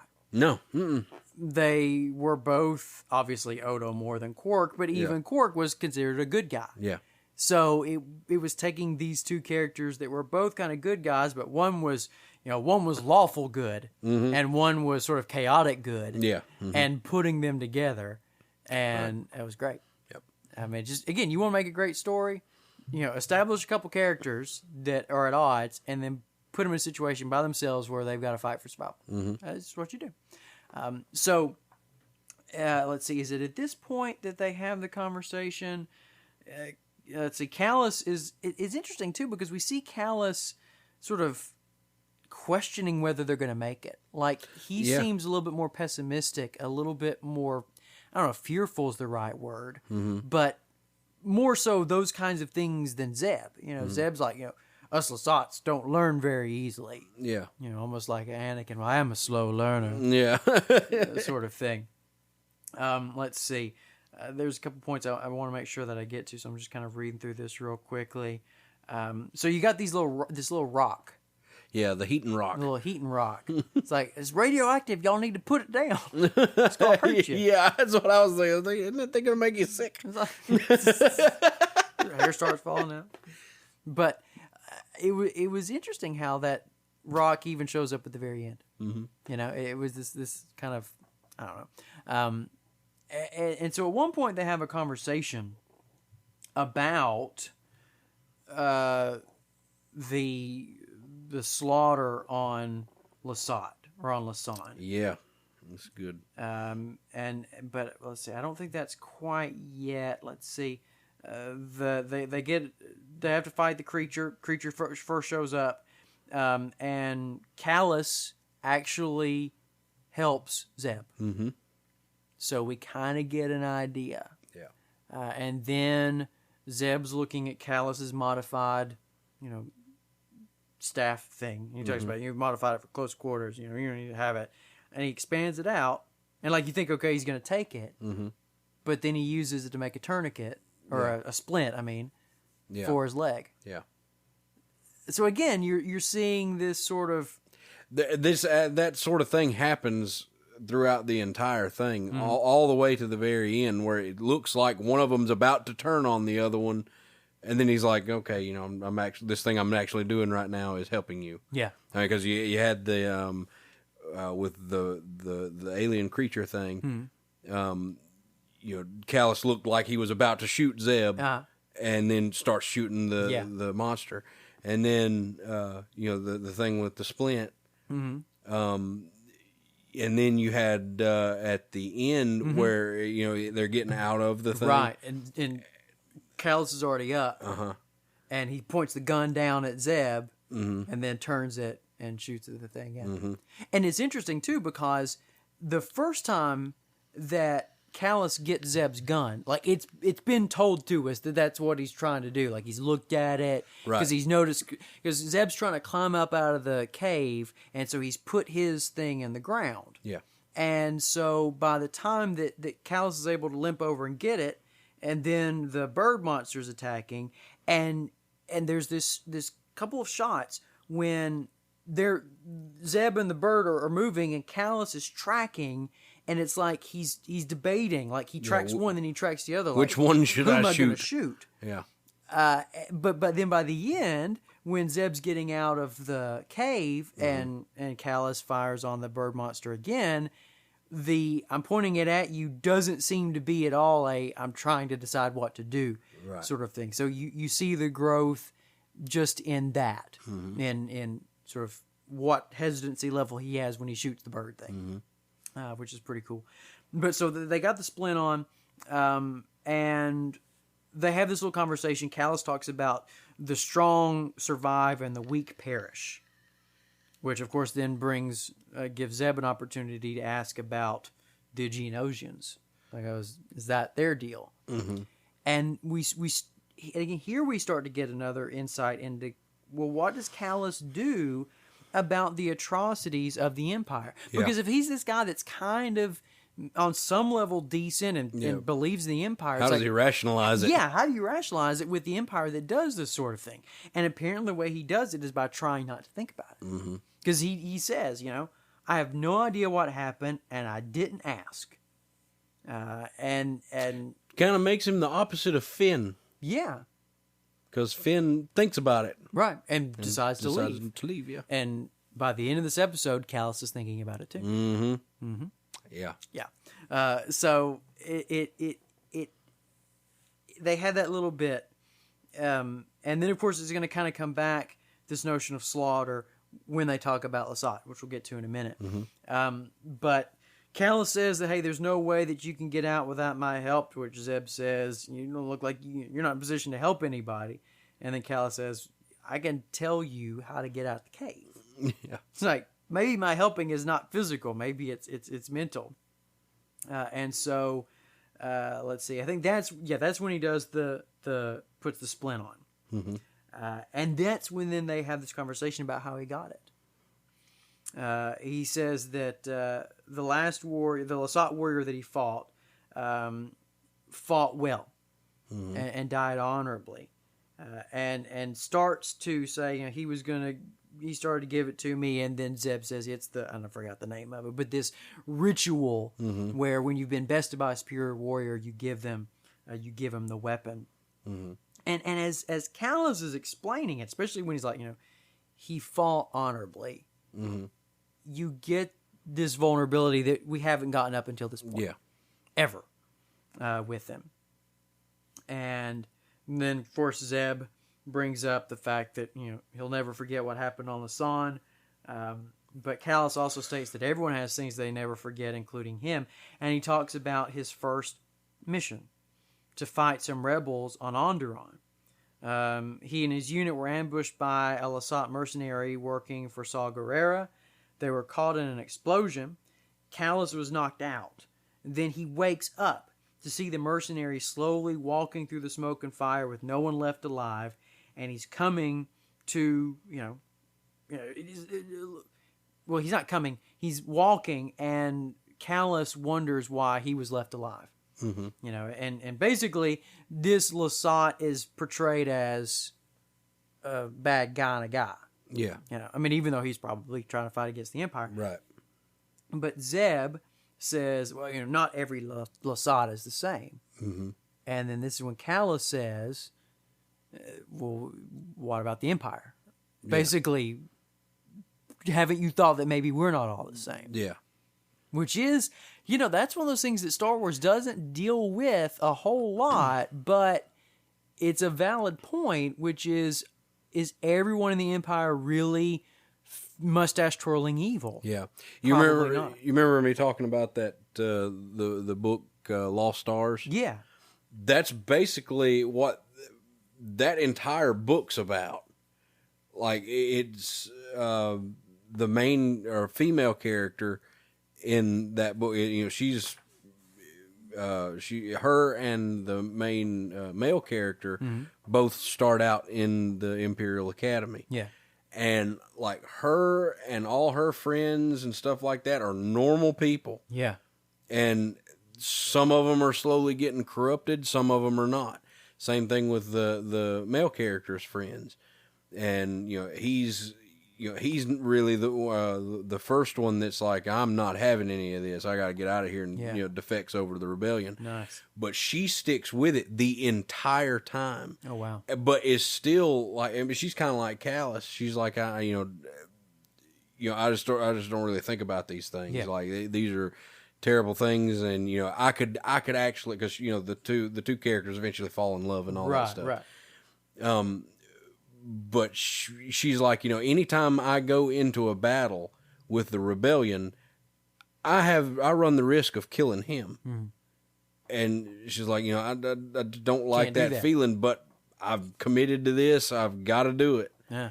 But so, they're still, there's good in some of the people in the Empire, and I'm like you. I really like the fact that Star Wars would go into that just because somebody is perceived to be a bad guy, they might have some good in them somewhere. Yeah. Have you watched, along those lines, the deleted scenes from Return of the Jedi?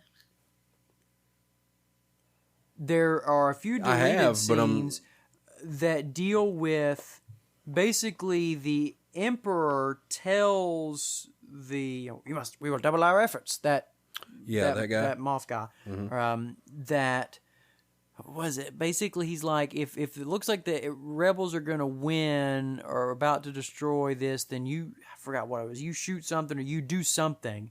Maybe it was like blow it up. Oh, and he's like, we'll kill our own people or something like that. Yeah. And of course, the Emperor doesn't care about that. Mm-hmm. And so as they're flying into the superstructure, you get these couple of scenes where he's kind of hesitating to give that order. And I saw him actually on YouTube. And people were talking in the comments about how, stupid George Lucas didn't include that, blah, blah, blah. And it's like, I think it would have messed with the pacing. It would have. Of the sequence. And honestly, I don't think episode 6, at the very end of... is the time to say that not all of our bad guys are bad. Yeah, exactly. Now is not the time for this. We're ending this 3-movie saga. Yeah. And, I mean, like, literally, we are within, like, 10 minutes of the end. Now is not the time for this. Mm-hmm. Now is not the time for this. The putting pressure on the queen, which could widen the confrontation and draw out the queen's attacker. Mm-hmm. You know? Episode 1. I do know that. Phantom Menace? Seen it. Yeah, I got a t-shirt. So, I think that... what was I saying? Sometimes you blank, folks. It happens. Not enough time. Yes. In the movie to be doing that, but it was still, they were interesting scenes. Uh-huh. And it's one of those things where like a lot of times with deleted scenes, it's nice to have them, but totally agree with them being cut. Mm-hmm. Oh yeah. Not the case with some of the episode 2 deleted scenes. No, but that's a different story. I wish those were left in. Yeah. So now it's time to get out of the cave by climbing up the stalagmites, the stalactites. And so, of course, there's some complications because there's 2 bird monsters. Mm-hmm. And at one point, Zeb throws Callus up into the ceiling, and the pointy part of the staff sticks into the ice. Yeah. And then he's got to swing around and, hope this works. And so you have some kind of fun stuff in there with the action. But eventually they make it out. And as we say, Callus shoots the bird things. And so they've survived. They head to a shelter.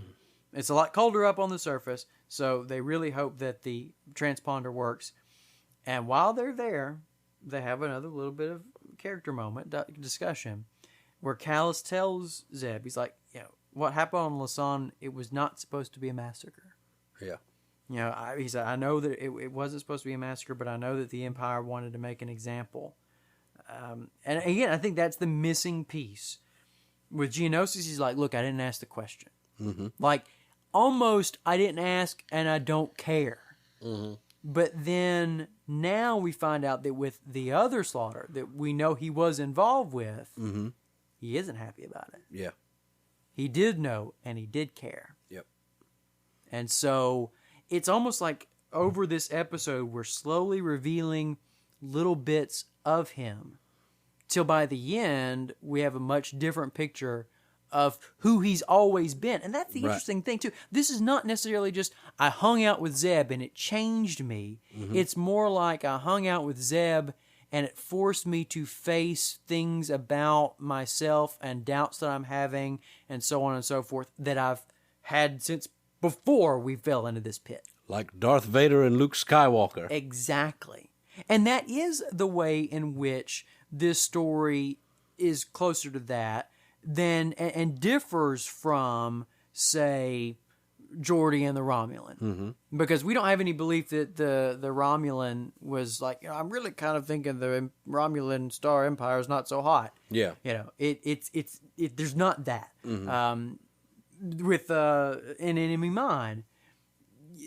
the humans and the Dracs were mortal enemies. Right. So there wasn't this sort of sense of doubt. But with Callus, it seems like there is. He had just ignored it. He had just become, how we might say, callous towards it. Now we know his name. And that's what's funny, because you're like, okay, Callus, yeah, he's cold and callous. Or maybe it turns out that he has formed a callus. It's formed a callus in his heart over these things. And so the ghost arrives, and Callus is a little bit bummed out that it's not the Empire, but he's only a little bit bummed out. Yeah. His reaction to seeing, and it pays off really heavily in the final scene of the episode. But he sees, the ghost land. All of Zeb's friends come out and everything. They're so excited to see him. They were worried about him. Yep.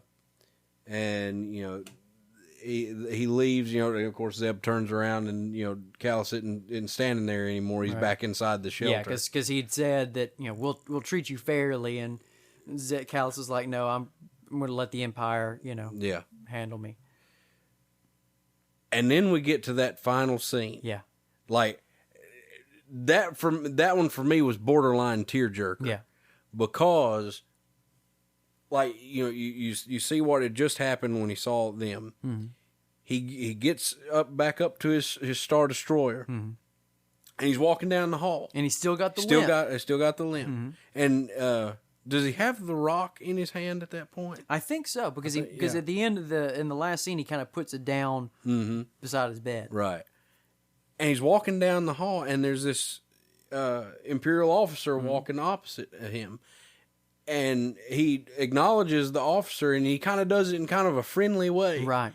And the guy's just like, General Callus. Yeah. And just keeps going. Doesn't miss a beat, doesn't look at him, just kind of boom. And he's kind of like, oh, okay. Yeah. So he goes back to his quarters there, which is a very stark, plain.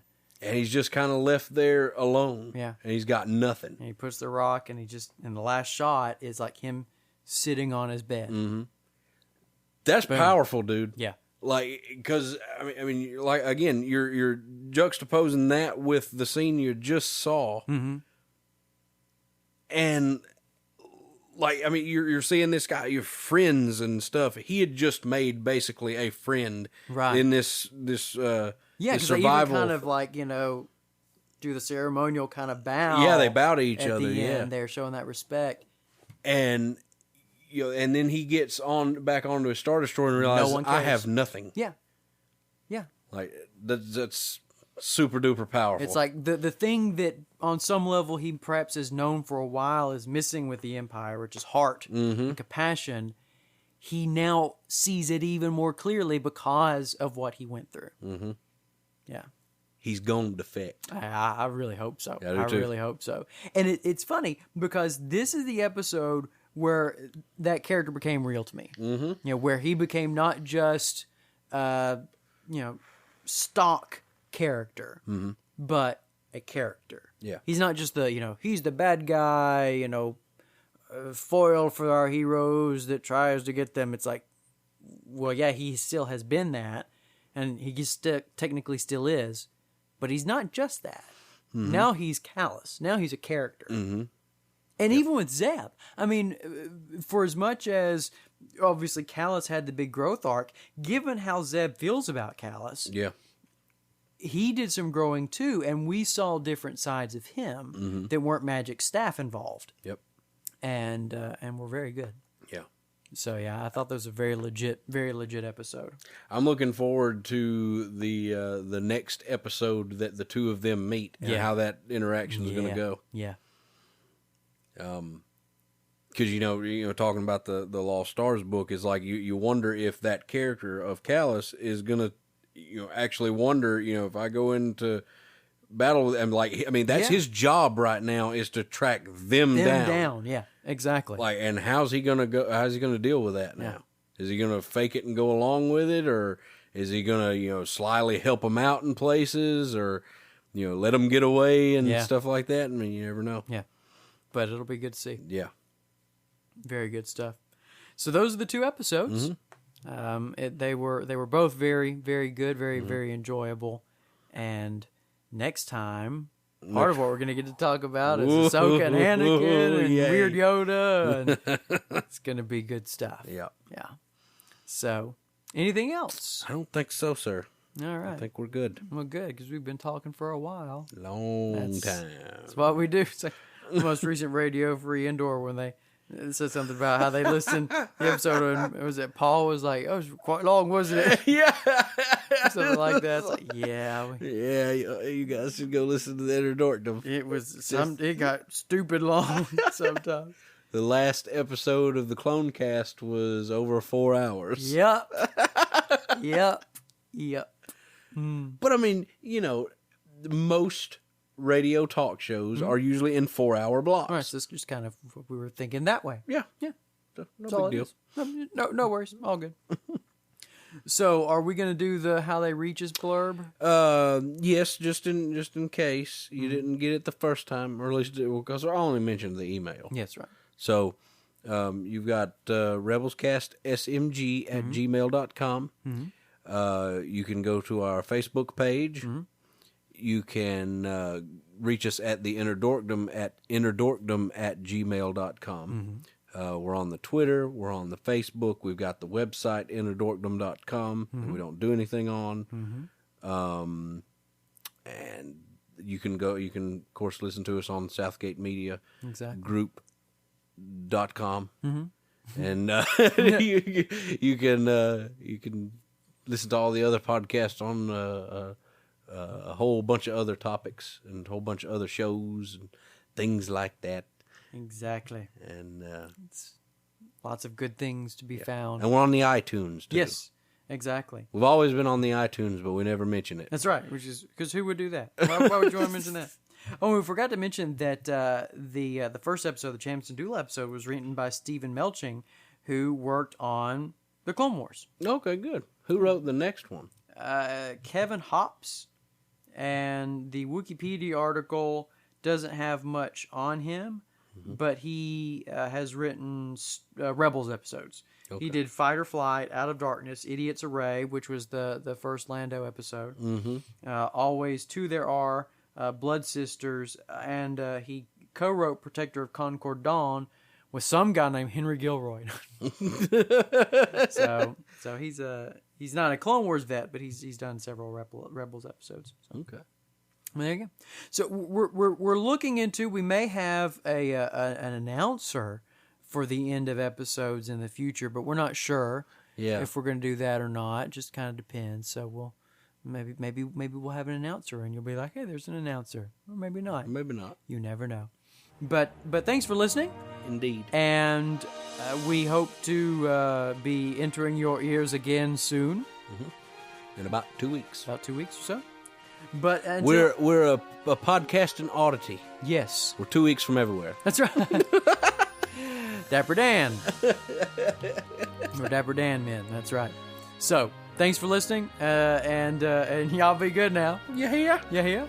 And email us and message us on the Facebook and all that good stuff. Please. We want to hear from you. We ain't heard from nobody yet.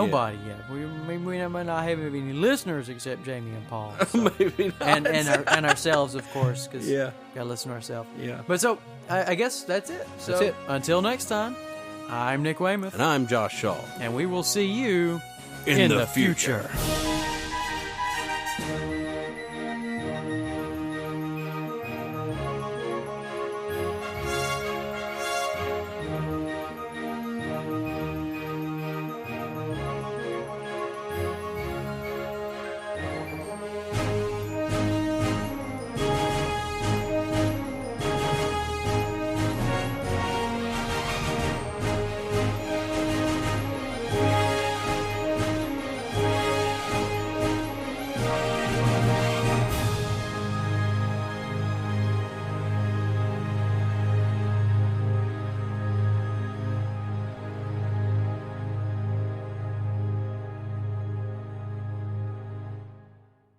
I wanted circle.